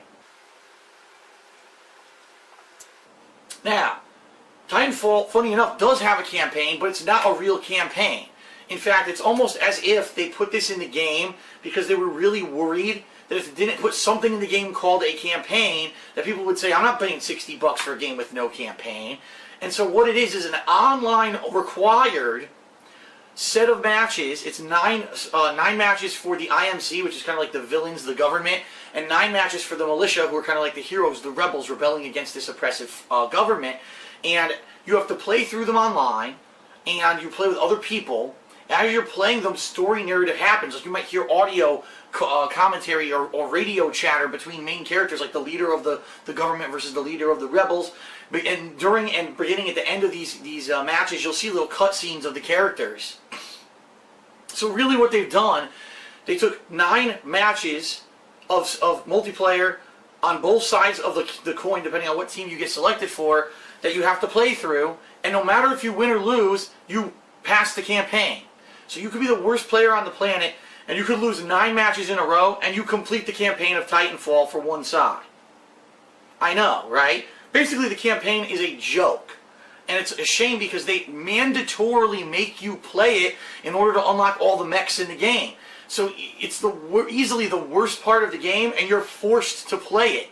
It makes no sense. To make matters worse, most of the matches are the same game type. Now, this game does have multiple game types. It's got Capture the Flag, Domination, your standard Attrition, which is Deathmatch plus a little twist, and I'll mention that in the review, and Last Man Standing. So if you have 4 game modes, why is only 2 of them? That's right. Only really 2 of them are present in the campaign. And that's the Domination and Attrition, and that's it.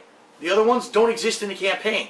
So the campaign is not a campaign, it's a joke. And the fact that they force you to play it is stupid and horrible game design. But let's skip that and we'll forgive it, because we know that the focus of the game supposedly is multiplayer. So let's, at its core, talk about what the game is about, multiplayer. Titanfall has 15 maps.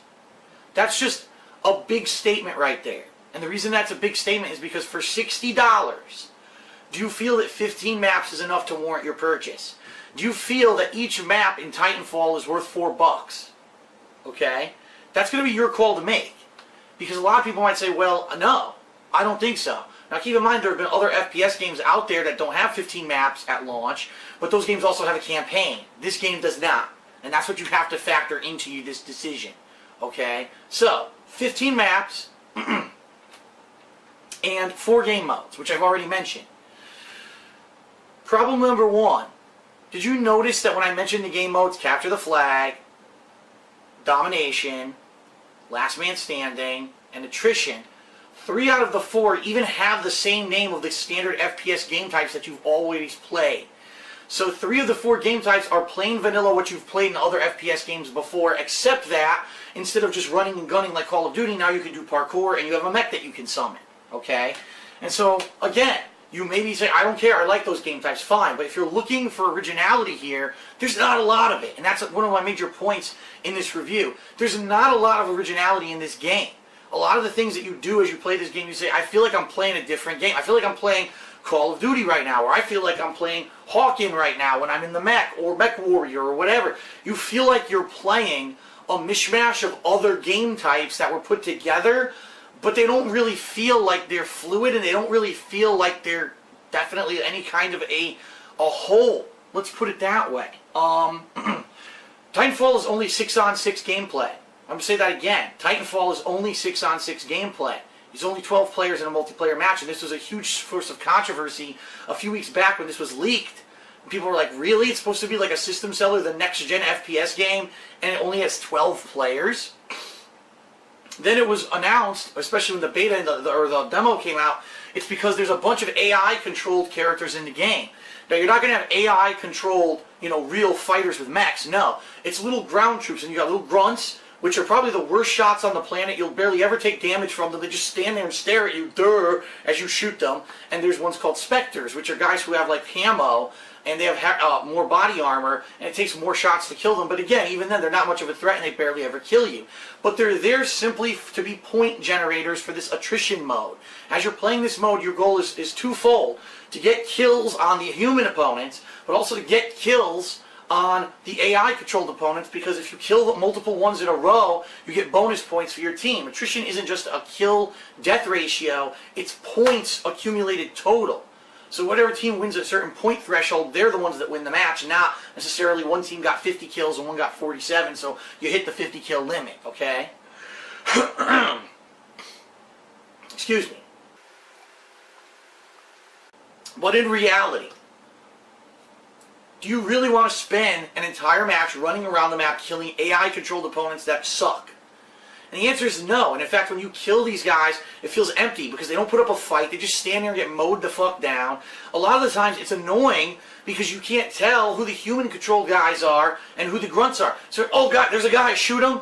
Oh fuck, it was a grunt, so you really only got 1 point instead of the 50 you would have got or whatever if you killed the human-controlled opponent. And it's frustrating because if you've played FPS games before, your eyes kind of shoot around the screen looking for other people to kill. And if you just kill everything, you're going to end up using a ton of ammo. You're going to end up, oh god, now I have no ammo. Now the human shows up and now you die because you just shot 40 grunts and not the human who can actually kill you.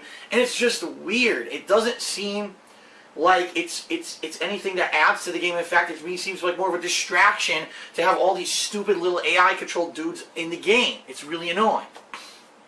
So let me describe a match of Titanfall for you, and then I'm going to tell you why I think it doesn't live up to the hype, alright?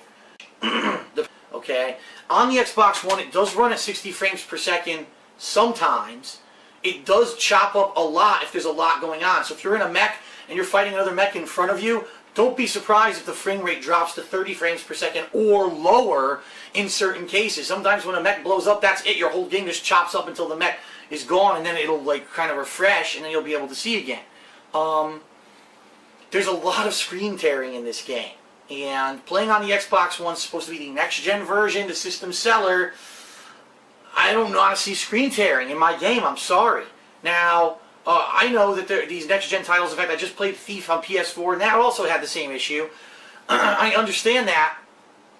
But what I'm saying is, if you're going to tout this as the game to buy the Xbox One for, it better be the best running game on Xbox One, and it's not. Okay? And I'll explain why in a minute, but we'll get to that. So, when you're on the ground, you're running around, you're going to immediately notice it looks like Call of Duty. However, you're going to notice some differences. Oh, I can run faster than Call of Duty. I have a cloak that I could turn on at any time, and of course it has a cooldown. You can't have it on the whole time. I could scale the side of a building by just repeatedly jumping. It's like the guy crawls the building like Spider-Man. Or you could jump and do wall runs, similar to, say, Mirror's Edge, and then double jump off of those wall runs. So you're incredibly agile in this game. You don't feel like you're playing Call of Duty because all of a sudden you immediately realize you have a lot of unprecedented freedom. But that doesn't necessarily make it a good game just because you can free run everywhere. In fact, like I said, a lot of the times you're free running and you have a hard time finding a human opponent. Because keep in mind, it's only 6-on-6. So sometimes it can be hard to find someone. You just end up killing AI the whole match, which is boring as fuck. So you're doing this, you're parkouring, you're wall running, you're doing all kinds of zany stuff until finally you get your Titan. And you'll either airdrop it in or you will, come down in it. And the Titan is kind of fun the first few times you use it. You either have a Gatling gun or a kind of a sniper rifle or a shotgun. You have a alternate fire, which is either like rapid fire missiles or one big missile. You have shields. Those the shields run out. Obviously, now you're down to your health. You got to try to take cover until your shields recover. You have the ability to catch bullets with your a shield that you can put out in front of you, and you can toss it back at your opponent, which is pretty neat. If your opponent's shooting you, you catch all the bullets, you throw them back, he catches them, he throws them back, boom, now you get destroyed. And I actually did that a couple of times where I insta-killed a mech because we caught each other's ammo like 2 or 3 times, and I threw it back, and it just blew the fuck up and killed the dude instantly, which is quite sweet. Off of there, okay? But the major thing here is that most of the unlockables get unlocked within several levels, and then there's nothing else. And what the real major problem with this game is, in my opinion, is that it's the kind of game that if you get hooked on an FPS, if you're the kind of person that when you buy Call of Duty every year, you play Call of Duty from launch day until the day before the next Call of Duty comes out, this might be your kind of game. But if you're not that kind of person, if you're not that into first-person shooter gameplay, and you were looking for a game that maybe had something unique and different, and it really feels fun, and, wow, this is a great gameplay experience, and I want to continuously play it, you're probably not going to get it out of TitanFall. And the reason I say that is this. Full disclosure, I played the game for 4 hours. The retail game. Keep in mind, I did play the demo for a couple hours, too, and the retail game for 4 hours. Within that time, I feel about 3 hours and 45 minutes, I was doing the same fucking thing.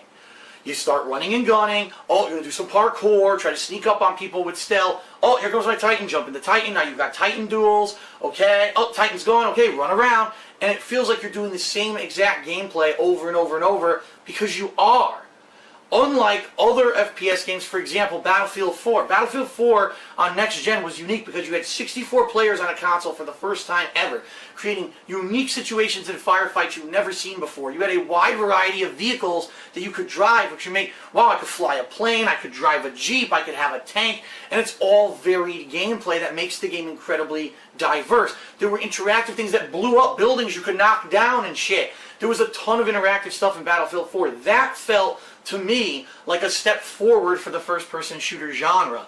This feels like they had an idea that they didn't finish. It really does. It feels like they had a cool idea what we want next, we want to combine it with first-person shooters, but they got stopped or cut off at one point. Like, why is it that within a few hours of gameplay you can unlock a ton of the stuff in the game, almost all of it, And the other thing that people have been saying is the game has no competition factor to it at all because there's no leaderboards. So you can't tell who's the best, who's the best clan, who's the best player, who has the best kill-death ratio. None of that exists. It's not being tracked, and there's nowhere you can track it. So literally when you play this game, you're just playing it to jump online and have fun. No competition at all, right? So really, at its core, where you really, if you want to have an addictive FPS game, you need that competitive factor. The game doesn't even have that. So the bottom line for me is this. TitanFall is the kind of game that I could play for maybe 90 minutes. I say, okay, now I'm bored because I've been doing the same thing for 90 minutes, and I put it down, and I don't play it again for a few days, and maybe I get bored, and I pop it in, and I play it again. This isn't the kind of game that's a system seller. You must play this non-stop for weeks on end, and you've absolutely got to buy it if you own the console because it's such a groundbreaking experience. It's so different from anything else. It's not. In fact, here's what I can tell you this game is. It's a combination of any mech combat game, but I would more recently say Hawken, because it's the most recent one, combined with Unreal Tournament. The problem being, Unreal Tournament was a better game than Titanfall. Unreal Tournament had a wide variety of weapons, maps that felt dramatically different from each other, hidden cool items and power-ups and secrets, and it was a lot of fun because every time you played you could have a varied or different experience. This game, once you play it for a few hours and you play it on every map, you feel like you've done it all, you unlock things incredibly quickly, and you're not going to have any kind of hook or replayability again unless you're the kind of player that I love my duties, you know, and I love my first-person shooter games, and I buy them on launch day, and I play it every day after until the end of the year. If that's the kind of gamer you are, you'll love it. But that's not a mainstream audience, in my opinion. You know what I mean? Like, Call of Duty is Call of Duty.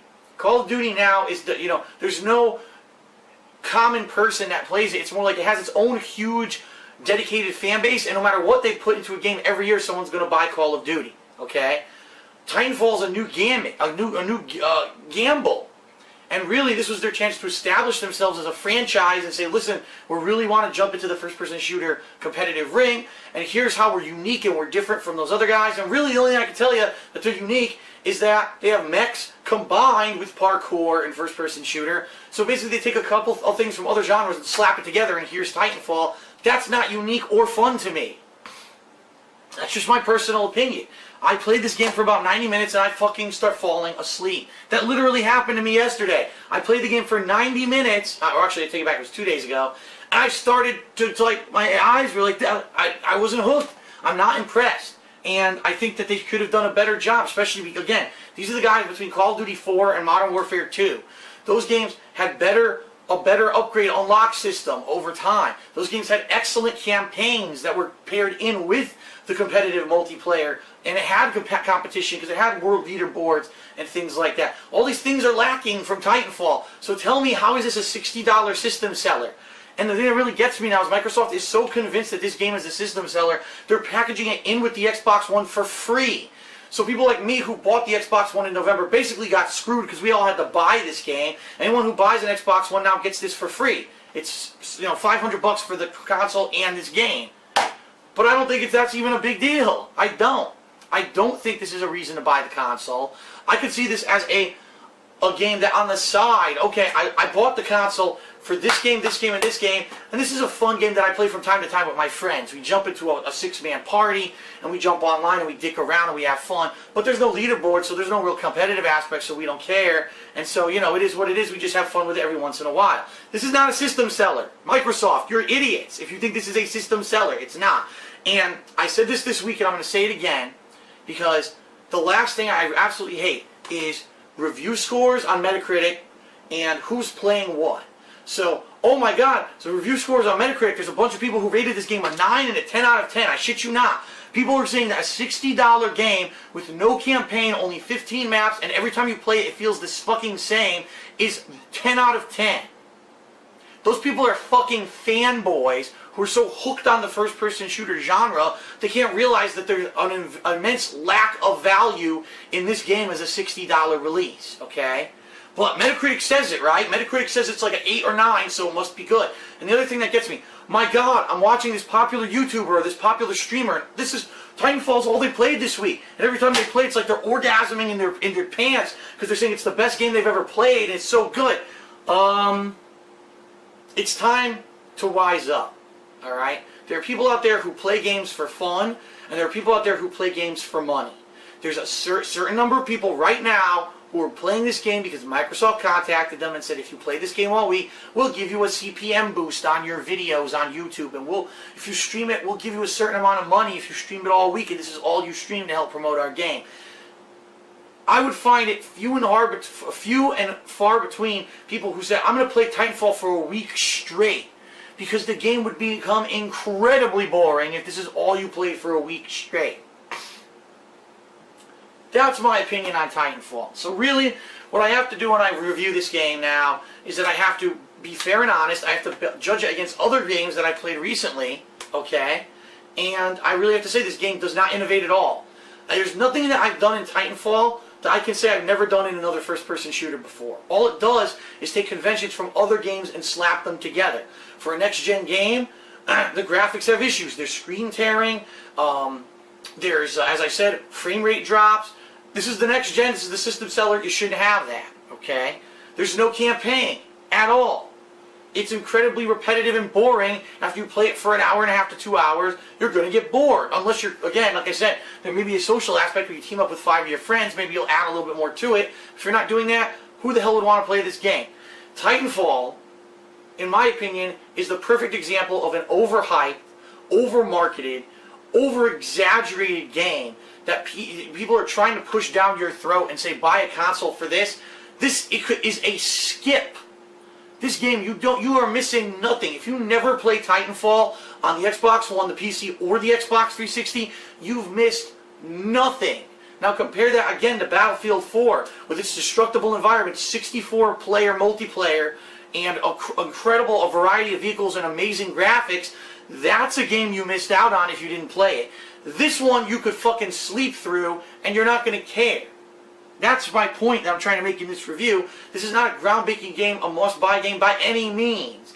Is it fun? Sure, it could be fun if you're addicted to first-person shooter combat. If you're not that kind of person, you don't have to buy this game. You can save your money for a real system seller. So all things considered, okay, if you are a first-person shooter junkie, you're probably going to love Titanfall. If you're the kind of person that you went and bought Call of Duty every year and you never played the campaign because all you do is you fly online and you play multiplayer nonstop for a year, Titanfall could be an 8 or a 9 out of 10. I'm not going to say because I'm not one of those people, but I could see those people. If you're so, oh my god, there's double jumps, I could parkour, I could go invisible, this is so cool. Yeah, because you probably never played on real tournament. All you ever played was Call of Duty, so you think you're doing this shit for the first time when the rest of us have been doing this stuff for the greater part of a decade, if not longer than that. Okay? It's nothing revolutionary. Oh, I could drive a mech? Yeah, I did that 15 years ago. So, for someone who's been around the block, you're not going to think this. But if you're a fanboy of FPS and all you do is play Call of Duty, you'll probably think this is an 8 or a 9, which is probably why some of these mainstream media outlets had their, oh, the guy who reviews the Call of Duty game gives it a 9 every year, have him review Titanfall. 9 out of 10. No shit. But for a common gamer, this game is nowhere near that good. In fact, I'm going to say this game is barely above average because you don't have the full gameplay experience that you get with any other first-person shooter. Even if they have a shitty campaign, it has a campaign. Even if there was it wasn't exactly a multiplayer that hooked you for a year, there was innovation in some kind of innovation in the multiplayer. This game has none of that. So I'm going to call a spade.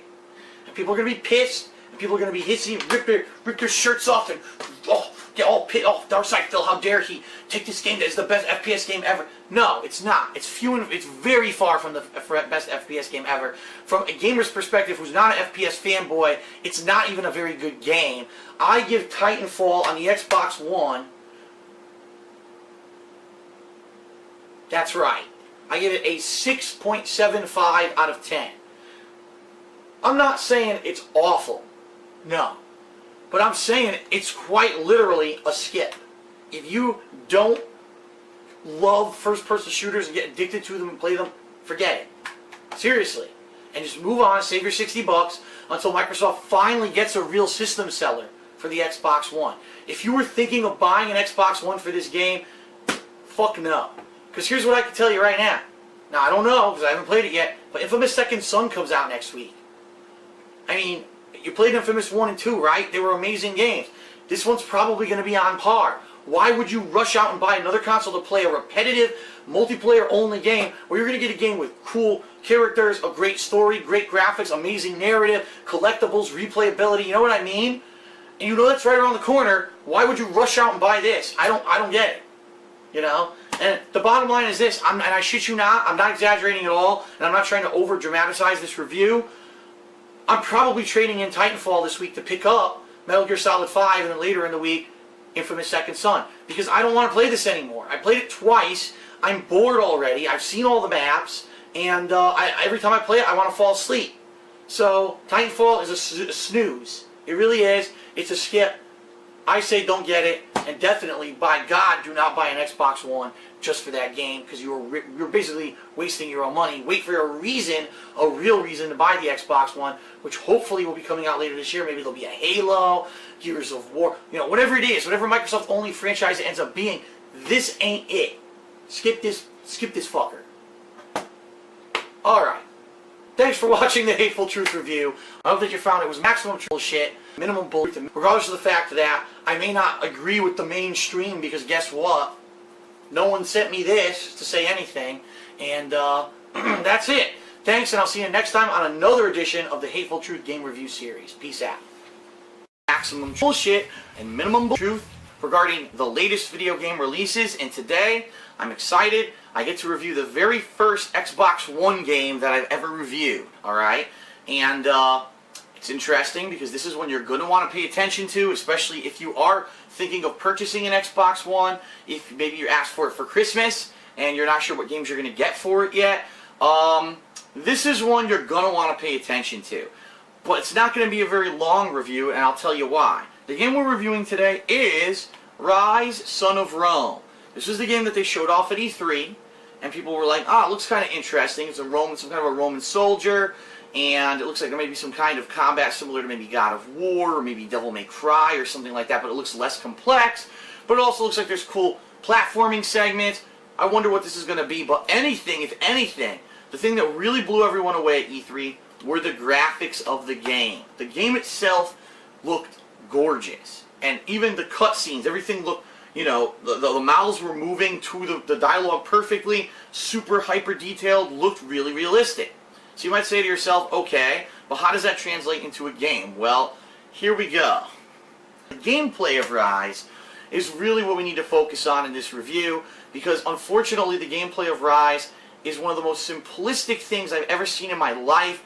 I don't honestly know what Crytek was going for when they thought that this would be some kind of an exceptional launch title, alright? The gameplay of Ryse is literally this. If there's an enemy coming at you, mash the X button to repeatedly slash him. Now, if you time it perfectly, meaning as if the first slash connects, if you time your button press perfectly again, you'll do a little bit of additional damage and you'll get a little bit of additional experience points for it. If the opponent blocks or dodges, then you have to try the Y button, because the Y button isn't a slash, it's a shield bash, alright? And then there's a dodge roll. So if you're getting attacked, someone's going to maybe counter hit me, you can dodge out of the way. And then there is a counter button. For certain attacks, you can actually perfectly time a counter to stagger through their attack and then counterattack them. That is the entire combat engine of Ryse. I'm not exaggerating, I'm not downplaying it. That's 99% of the gameplay you'll be doing in Ryse is that, okay? Now, there's a little bit of they try to spice it up a little bit. Alright, so what happens is once you hit an opponent a certain amount of times, a skull will appear above their head, and then if you hit the right trigger, you can do an execution. Now an execution, I'm sorry, I think it was right bumper, not right trigger, by the way. But an execution is basically a series of quick time button inputs that allow you to instantly kill an enemy. The thing is, there's no required interaction at all. That's right, you can actually press the button and do nothing. You can press the button and press the wrong buttons out of the QuickTime sequence, and the guy will still get instantly killed. So, yeah, there's no reason to do it unless you want to get, again, the bonus experience points that you get for doing timed button presses. So really, most of the gameplay of Ryse, Son of Rome is timed button presses. Now, there's a little bit of other stuff. There's some exploration. Sometimes you'll have to go down an alternate hallway that normally you wouldn't think that that's where you would go. You go down there, oh look, there's a collectible, and you grab a collectible, which is typical for games like this. There are also segments where you're on a Scorpion, which is an automated flaming arrow turret.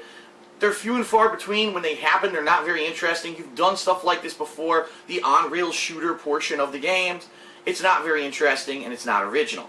The only other aspect of the gameplay of Ryse, Son of Rome is there are segments where you, since you are a Roman commander, you can choose to tell your troops where to go, alright? So you may tell them to go left or right, and if they go right, well, that means that you'll be defended there, but then enemies will be coming from the left, and you'll have to hold them off. Sometimes maybe you'll make a choice where your archers will attack a certain area, and it'll stop the air attacks from coming down on you, but then you have to fight the ground troops. Vice versa, if you made the opposite choice, maybe they'll attack the ground troops, but then you have to dodge air attacks, alright? But there's only a small handful of these segments in the game.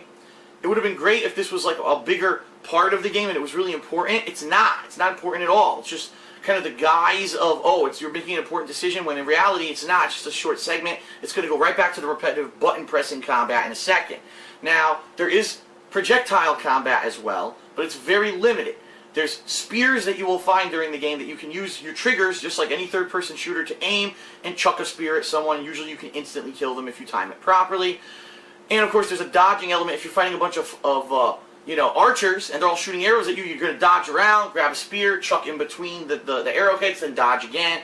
It's very simplistic. You've played it 1,000 times before in other games. Now, the only other aspect of the game is that probably about 5 times in the entire game, you will form the Roman phalanx. If you don't know what that means, the Romans actually had a formation with their military where they had a sword and shield. Several soldiers would stand directly next to each other and put their shields together to form what was literally a wall. And then another group of soldiers would be directly behind them, holding their shields up above them, basically making them impervious to arrow attacks. So there will be portions where you're walking up on a bunch of archers, and so you walk, uh-oh, they're going to shoot. You hold down the A button, and you guys form the phalanx, and you block all the arrows. You release, and then you hold down your own Y button, and all your guys will charge up their spears and throw and kill a group of archers. It's cool maybe once or twice when you do it. Once you do it the 4th time, you're like, okay, it's just repetitive like everything else in this game. So, you might say to yourself, wow, so really that's it? Yeah, really that's it. There's no variety. It's really just repetitive combat over and over and over. And if they had found some way to make it original, maybe that wouldn't have been bad, but there's really no originality. It's a combination of the game engines of, say, God of War, Batman, Arkham, any of the Arkham games, and everyone, you might say Devil May Cry. I'm not even going to go that far because I don't think it's been that advanced, alright? What this game really amounts to is a lot of polish, a lot of style, and no substance whatsoever. They really used the Crytek, the Cry engine, to its utmost. They really wanted to show you that this is a launch title for the Xbox One. This is what you can expect from the next generation of games on our console, but the gameplay is piss poor. And just to give you some examples of things that are massively negative. Number 1, character models are reused incredibly often. There will be times when you just killed 2 dudes that looked exactly the same, here come 3 more. You're like, are you kidding me? So you're telling me on the Xbox One, with all the new storage capabilities of the console, with the ability to do these amazing graphics, you couldn't design a few more enemies? There's one enemy type that's a portly guy with a shield and nipple piercings. And it's hilarious the first time you see this guy. It's like, he's hilarious with nipple piercings. Then you realize you're going to fight him 4,000 more times in the game. Sometimes you fight 2 to 3 of them at the same time. I'm not kidding you. It looks like a family of fucking triplets marched up and they're all going to fight you. It's hilarious for all the wrong reasons. There's no reason why Crytek couldn't have put a little bit of extra work in to put in extra character models. It's a joke. Alright? In addition to that, there's very limited amount of enemies. There's barbarians, there's these beast people, and at the end of the game, there's an elite guard that you fight. And that's it. There's only 3 types of enemies in the entire game. After that, it's extremely repetitive. It's boring, alright? The executions that you do are also extremely repetitive. Now, you do have the ability to unlock a ton of extra ones with the experience points that you amass during combat, so there is a little bit of variety. And so the very first time, maybe even the second time that you see some of these cool executions, they're very brutal, by the way. You might chop off a guy's arm, and he's like, I don't know what to do. And, oh well, and you stab him in the stomach, and he dies. Maybe you just chop a guy's fucking throat, slit his throat, chop his head off. There's cool double executions where if you fight 2 guys to the point where they both have the skull above their head and you press the execution button, you'll slash one, then slash the other, then slash the other, then slash the other until they're both dead. So there could be some cool style to it, but once you've seen it once or twice, you don't care about it anymore, and you're going to say, man, I can't wait to get more experience points so I can buy a new execution because this is boring as shit. Okay? Now, executions do give you bonuses, And the only time that it ever really comes into play is if you're low on health. The way that you regain health is you do an execution by activating, by down on the D-pad, the health up bonus. So once you get a proper execution, you'll get some health back. And so there'll be times where you're just fighting a string. Oh, I got hit a couple times from behind. Oh, turn on my health bonus, do it, and then you can do whatever you want. There's experience bonus, damage bonus, and focus bonus. So the only other part of the combat is this focus. Alright? Focus is a bar that charges up, and finally when it's full, you press a button, and you go into focus mode, which basically means it's quick time mode. It's slow, not quick time, sorry, bullet time mode. Everything slows down to a crawl, you move like the Flash. So you get 100 slashes on one dude that maybe would have been really tough to kill, and then you execute him. 100 slashes on another dude, and you execute him. And that's it. It's incredibly simplistic, it's boring, it's repetitive. The combat is crap, alright? And then, I do want to say before I give the game a final score, that the game does have multiplayer. Alright? Ryse does have multiplayer. However, the multiplayer, if you can believe it, is 2-player co-op of the same fucking kind of combat as the rest of the game. There's nothing new. It's all the same kind of fucking combat in an arena setting. It's incredibly boring. It's so boring, I didn't fucking record any of it. I played it once for like 5 minutes. I said, this sucks ass. I'm not fucking recording this shit.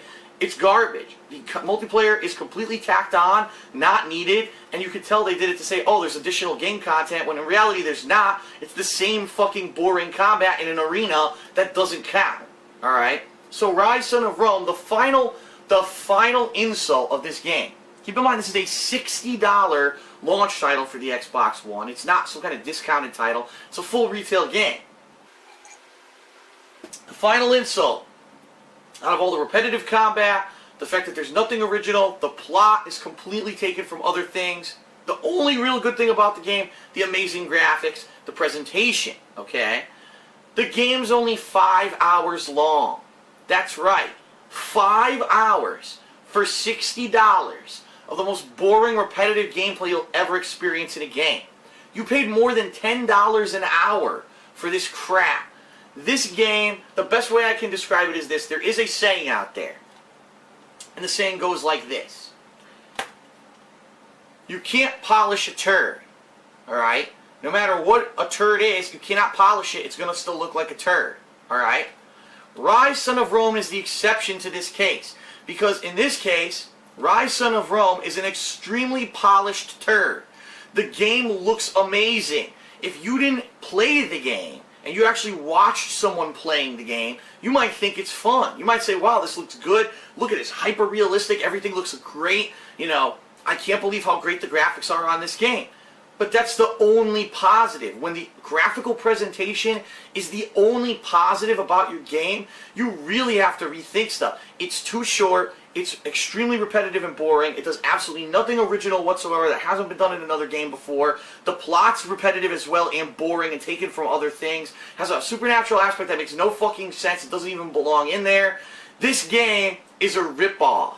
This is the exact definition of a ripoff. This is a game where Microsoft was reaching out to third-party studios and said, we need someone to make a game that's really going to show off our console, so that people will look and say, ooh, ah, looks sparkly, it looks great, and not realize that they're spending $60 for a turd. This is a stinky turd. You can polish a turd as long as you want, and you may even make it shiny, but you can't stop a turd from stinking. Ryse, Son of Rome is the fetid, disgusting, fecal piece of garbage matter that's been stuck in your lower intestine for the past 15 years. It finally came out, and you vomit as soon as you shit because it smells so fucking bad. This game is garbage. It doesn't even deserve a rental. My recommendation for Ryse, Son of Rome, being completely honest with everyone, don't buy it, don't rent it. Go watch a playthrough on YouTube, and it could be mine, it could be anyone else's. Watch a playthrough. Wow, marvel at the amazing next-gen graphics that you're going to have in quality games coming soon, and you fucking completely skip this one by. Especially if it's just something like, again, you bought the Xbox One, you didn't get games yet, or you're getting it for Christmas. Do not, by any means, get this game. It is a worthless piece of turd crap. They really just tried to polish it up and make it look like a launch title, when in reality it's a piece of garbage. Ryse, Son of Rome, a piece of crap. I give it a 3 out of 10, only because it is a functional game. It does have 5 hours of content. It's just horrible content, alright? And the graphics are great, so it gets a few points. Ryse, Son of Rome, skip it, piece of crap. Watch a playthrough. spare yourself 5 hours of bullshit and $60 piss down the toilet. That was pretty honest, right? Okay, so thank you for joining me for another edition of the Hateful Truth video game review series. I hope you feel I gave you maximum bullshit and minimum truth regarding this retail release. I'll see you next time for another informative review. Thanks a lot for watching. Peace out. Truth and maximum bullshit. Here's what I have to say about IGN and GameSpot's review of Alien Isolation. What they reek of, what they absolutely reek of, is hurriedness, of a deadline, of they had a pre-release version of the game and they were told to play it and review it in a certain period of time, and because the game ended up being 15 hours long, which they probably didn't expect for a survival horror game, they didn't have enough time to play through it the way that you're supposed to play it. Relaxed, calm, sneaking, not running and gunning, not rushing through it, looking for items, reading the audio logs, playing the audio, or you know what I mean, not reading the audio logs, but that's how these games are supposed to be played, carefully. Seems to me these people who reviewed the game basically didn't have enough, either didn't have enough time or didn't like that style of game, tried to rush through it. Oh no, I'm dying, I can't find save points because they probably missed one because they weren't looking carefully. Oh, blah, blah, blah, wham, wham, wham. Isn't it funny that most people outside of those two game review sites who played the game actually like it? There are people who are saying, fair enough, there are parts of the game that are too drawn out, but I'm going to give you some perspective here. IGN gave the game a 5.9. 5.9. Okay? IGN. This is a website that, for most overhyped releases, they give like 8s or 9s no matter what. Even if they'll list a laundry list of negatives, they'll give the game 8s or 9s. What it seems to me is that, guess what? Alien Isolation didn't bring in a lot of ad revenue for IGN. The reviewer at IGN didn't give themselves enough time to review the game, rushed the fuck through it, and it had all these problems. Yeah, because guess what? You are a journalist, not a gamer. And I'm going to say that again. These people at the mainstream review sites are journalists, not gamers. They're not playing that game to enjoy it. They're not taking their time, right? They're rushing the fuck through it so that they can finish it and get their review done and give it to their editor, and their editor can publish it on the fucking website. That's not fair to the game developers, because you fucking fucked yourself not giving yourself enough time and not playing the game properly because for whatever fucking reason, and then you give the game a low review because you didn't do it right. That's bullshit. A game like Alien Isolation is made to be enjoyed at length, in, you know, with enough time given to it that you're not rushing through it. Yeah, if I only had 2 days to play Alien Isolation, I had to play it in 8-hour bursts without any breaks, I'd probably get frustrated with the game. That's not the kind of fucking game it is. It's survival horror, jackass. It's not fucking Resident Evil 6 where it was run and gun action and you could just sit there and play the game and go right through it and beat it. That's not the point of the game. So, it's irresponsible, it is, and shame on them for doing that, okay? I'm going to give you my personal take on it. Alien Isolation is not a perfect game. It has flaws. But by no means is it some kind of a low-budget, El Cheapo piece of crap game like Aliens Colonial Marines and a bunch of other Alien games that have come out over the past several years. A lot of people didn't get Alien Isolation because they were afraid it was going to have that same stigma. It doesn't. This is a AAA title. The game runs well, plays great, is a ton of content, a great story, a lot of fun. You are going to... I got chills up my spine playing the fucking game. Anyone who watched the playthrough saw that there were parts where I was like, oh shit. There's genuinely scary, jarring parts to this game that suspense the atmosphere when those alien, when the alien is hunting you. I almost said those aliens. There's only one. When that alien is hunting you, you get fucking so scared. It's really well done and really good. So don't listen to the bullshit of the two mainstream review sites who probably had a deadline and didn't play the game the way that it's meant to be enjoyed. If you are that kind of gamer who likes that kind of survival horror game, this is up there. I mean up there with recent entries to that kind of genre of game. Okay. So for me, compared to all the other games that I played this year, okay, compared to all the stuff that I've gone through, and the fact that this, I mean, I'll be honest, this was a slow gaming year, but I'm going to give Alien Isolation a 9 out of 10 for what it is, a survival horror game that's light on combat, high on suspense and thrills and scares and chills. It delivers in droves. And if you're a fan of the Alien franchise, fuck, this is a must-buy. Do not pass this up because of some asshole with a stupid review or because previous Alien games have been terrible. This is the one to get. This is the one that's going to put Alien on the map. And if they can continue to make games of this caliber, could really launch a whole franchise of Alien stuff in video gaming. But I'm afraid now, because when you get 2 negative reviews from 2 mainstream review sites, that's what happens. People pan the game and then they don't play it because they believe the bullshit. Don't believe the bullshit. Believe people who are real fucking gamers who like the games and take their time to enjoy them and don't rush the fuck through them for the sake of a review and a deadline and their editors off their back. Listen to someone who plays it because this is what they want to do. I made my living gaming, not vice versa. You know what I mean? Gaming is the way I make money, but primarily I game to game, and I make money as a side of that. So, no, I'm not getting paid off. I didn't get paid off by the makers of Alien Isolation. I love the game. I think it's worth your time, and you should definitely give it a fair shake. Check it out if you haven't. One of my favorite games of the year, definitely going to be a Game of the Year contender for me. I can tell you right now, it's going to have to take a lot to knock that out of that top 10 spot. And don't pass it up because of the naysaying assholes. Listen to people who actually played it correctly. The game is good. Check it out if you like survival horror or if you're a fan of the Alien franchise. What's going on, everyone? DSP here, and welcome to another edition of the Hateful Truth video game review series. And in this episode, we are going to discuss one of the games that had potential to be, one of the big blockbusters of the year. It's actually a highly anticipated sequel and possibly the last installment in a PlayStation 3 exclusive series and IP. And if you don't know what I'm talking about, we are talking about Resistance 3 for the PlayStation 3.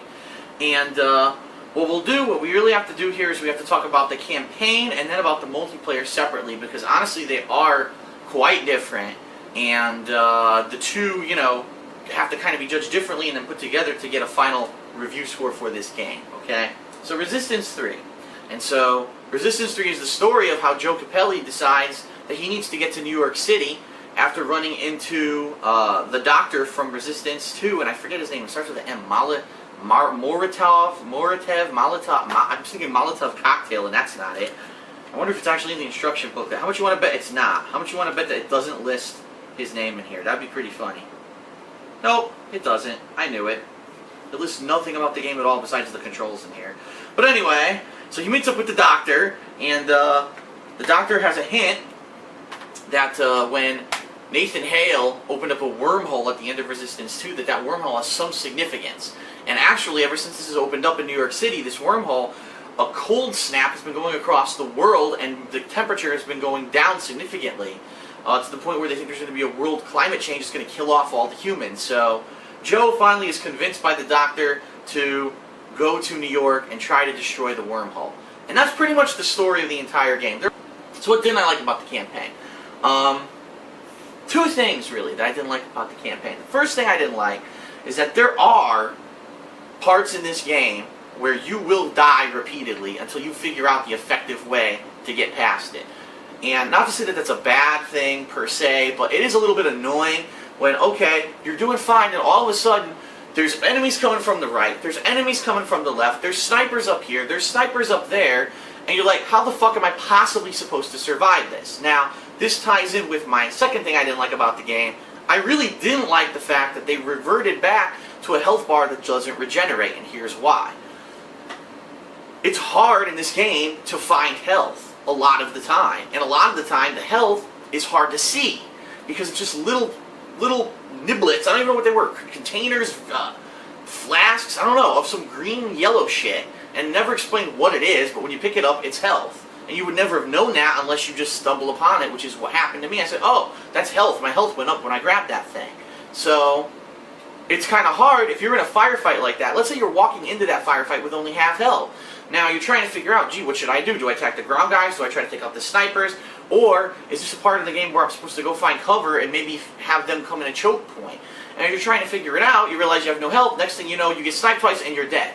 And you're like, well, if this weren't like that, what could have happened is I could have gotten sniped once, hid in a corner for 10 to 15 seconds until my health regenerated, and then I could have stepped out and tried to reassess the situation and see what I can do here. But the game doesn't allow you to do that because you don't regenerate your health.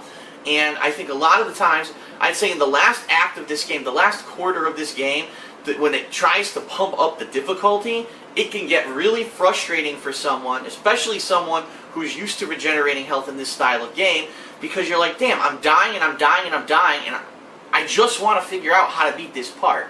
I don't want to die repeatedly and have to keep using trial and error. If I had regenerating health, I wouldn't have to die, and keep having to going back to checkpoints.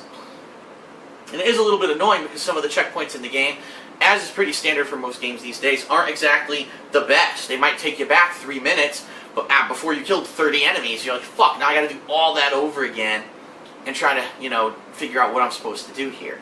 And there are some weird things that happen in this game. Like, there are some parts, if you find too hard, you can literally just run right past them, and as long as you get to the next doorway or the next checkpoint, you pass it. You don't have to ever shoot at some of the enemies in this game, which is kind of weird.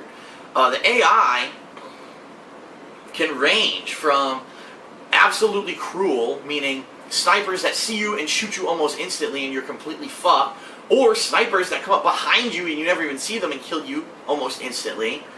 And it ranges from that to just completely stupid. Like, sometimes the enemy will... I remember near the end of the game, there was a really tough room, one of the last rooms in the game, and I realized if I just ran around the room, the enemies couldn't kill me. If I actually tried to fight the enemies, they killed me. So I was like, fuck it, I'll just keep running around. And that's what I did, and that's how I beat that part of the game. So the AI is really hit or miss. Sometimes it's really smart and intelligent, and it makes you feel like the game's hard, but sometimes it's actually intelligent just enough that it makes the game feel good. And then there's sometimes when it just makes the game feel shitty because you can just fucking dodge everything, and it's really silly how much that happens. So if you really want my opinion of the campaign of this game, it's good, but it's not great. It's okay. It's about on par with Resistance 2. If you really want my honest opinion, I actually liked the campaign of Resistance 2 better than Resistance 3, simply because there were one or two larger scale boss fights. For example, that boss fight against the gigantic Chimera in the middle of the city, that humongous Godzilla-sized one, I really liked that. I thought that was fucking neat. And there's really nothing on that scale in this game. So really it wasn't, I felt, okay, it's good, they're going through the motions again, they're hitting the right points for a good action game, a good FPS, but they're not really doing anything new. And that's really what I think the problem is with Resistance 3. It doesn't really do anything new for this series at all, or for the genre. It really is just kind of standard fare for what you're used to for this kind of thing, okay? So the campaign is okay. It's definitely worth a playthrough, especially since, like I said, it's 6 to 7 hours long for most people. But what you want to know is this game worth buying? And if you really want to know the answer to that, well, you need to know about the multiplayer. And unfortunately, the multiplayer, I have to say, it kind of sucks. It's very bland, very much the same as a lot of other FPS games. You're going to have your standard game modes. Deathmatch, free-for-all, team deathmatch, capture the flag, kind of like a territories where you have to capture certain areas of the map. They're all here, and it's all the same. There's nothing new. There are no original game modes in this game that you have not played in another game before. I did have some fun playing it online, but I was frustrated when all of a sudden, after playing it for a couple hours, the matchmaking went to shit. Like, I actually joined a match, I'm not kidding you, a capture the flag match. The game teamed me up 7 against 1. I had 7 people on the opposite team, and I was by myself. That's the amazing matchmaking of this game. And in addition to that, they forgot to put the option to switch teams. So if you're playing a game like that, I actually was playing a game where it was 7 against 4 in Capture the Flag, and I said, oh, I'm on a team of 7. Let me switch teams. That way it'll be 6 against 5. It'll be almost even. There's no option to do that. You can't switch teams in an FPS game in 2011. They haven't figured out that you should be able to switch teams if you want. Apparently they were so confident in how good their matchmaking was, they didn't feel that they had to put that fucking ability into the game. What a bunch of assholes. Like, how cocky can you be? That's absolutely ridiculous. So yeah, the multiplayer of this game, unfortunately, isn't very good. The one major complaint that I really have about the multiplayer, whenever something happens, so for example, you shoot a guy and you kill him, all of a sudden you'll be dead. You're like, what happened? And then it'll show you, oh, here's what happened. Sometimes, so much is going on at once on the screen, you can't tell what's happening. There's explosions here, explosions there, and the frames per second of the game go down to like a slideshow. So you see an explosion, and then you're dead. And you don't know if someone threw a grenade, you can't see anything. It's horrible. When the action gets so intense online with this game, the frames per second go through the toilet, and you can't tell what's going on, you can't properly control your guy, and you're going to die.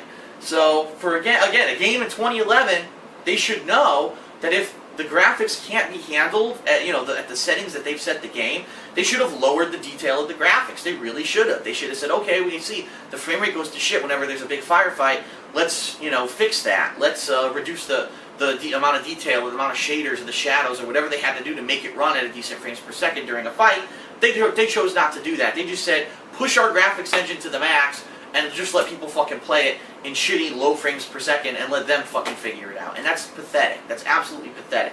So the matchmaking, I can't really say it's any better than an average FPS.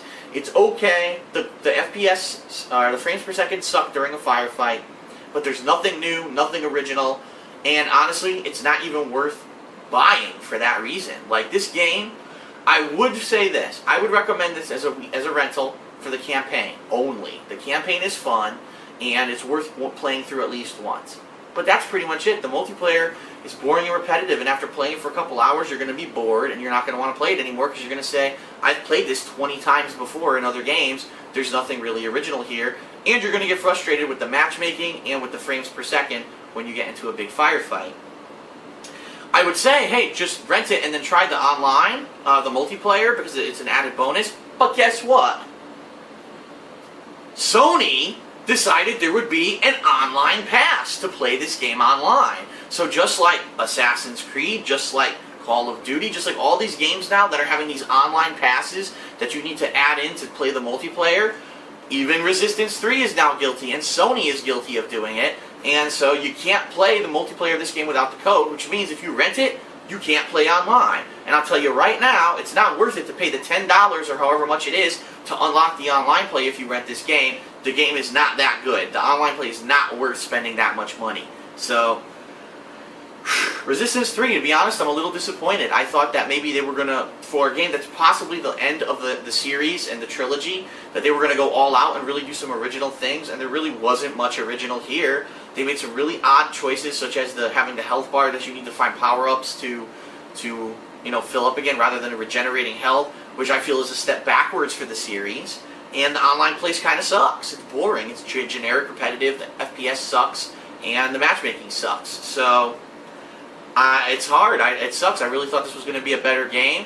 And all things considered, the campaign is a must-play if you have a PlayStation 3. The online is a definitely skip. There's no reason to fucking play it, and there's definitely no reason to pay any additional money. I can't recommend this game any more than a rental. Just rent it, play the campaign, and bring it right back, or send it back to Netflix or GameFly or whoever it is that you got it from. This game isn't worth $60.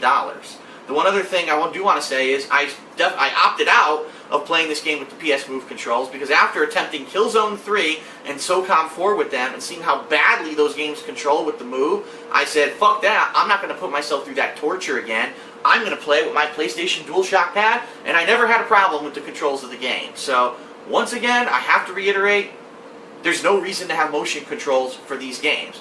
Sony is just trying to sell the PS Move because no one bought it, and there's no reason to get it. I feel bad for people who bought the Doomsday edition of this game, which comes with the PS Move controls and the sharpshooter, because you probably hindered yourself from getting a good experience out of this game, and it's completely unnecessary and derivative and not needed. So, my score for Resistance 3, I have to factor in a couple things. The fact that the campaign's pretty decent.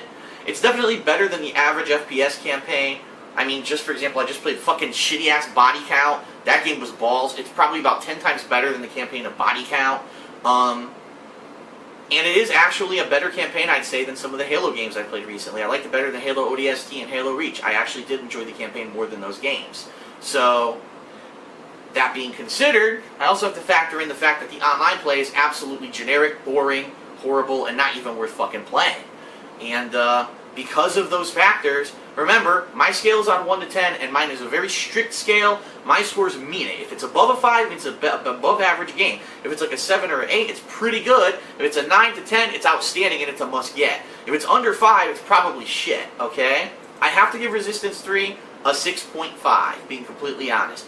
It's just not a buyable game. There's no reason for anyone to spend $60 on this. You can easily spend the $5 to $10 to rent it, play through the campaign once, enjoy the campaign, and enjoy the end of the story of the trilogy of Resistance 3, and then just skip the online play, because there's no reason to play it. It's just not worth it. So, Resistance 3, little disappointing for me. I thought, especially being an IP unique to the PlayStation 3 that they would have went out with a bang. They would have really put a lot of effort.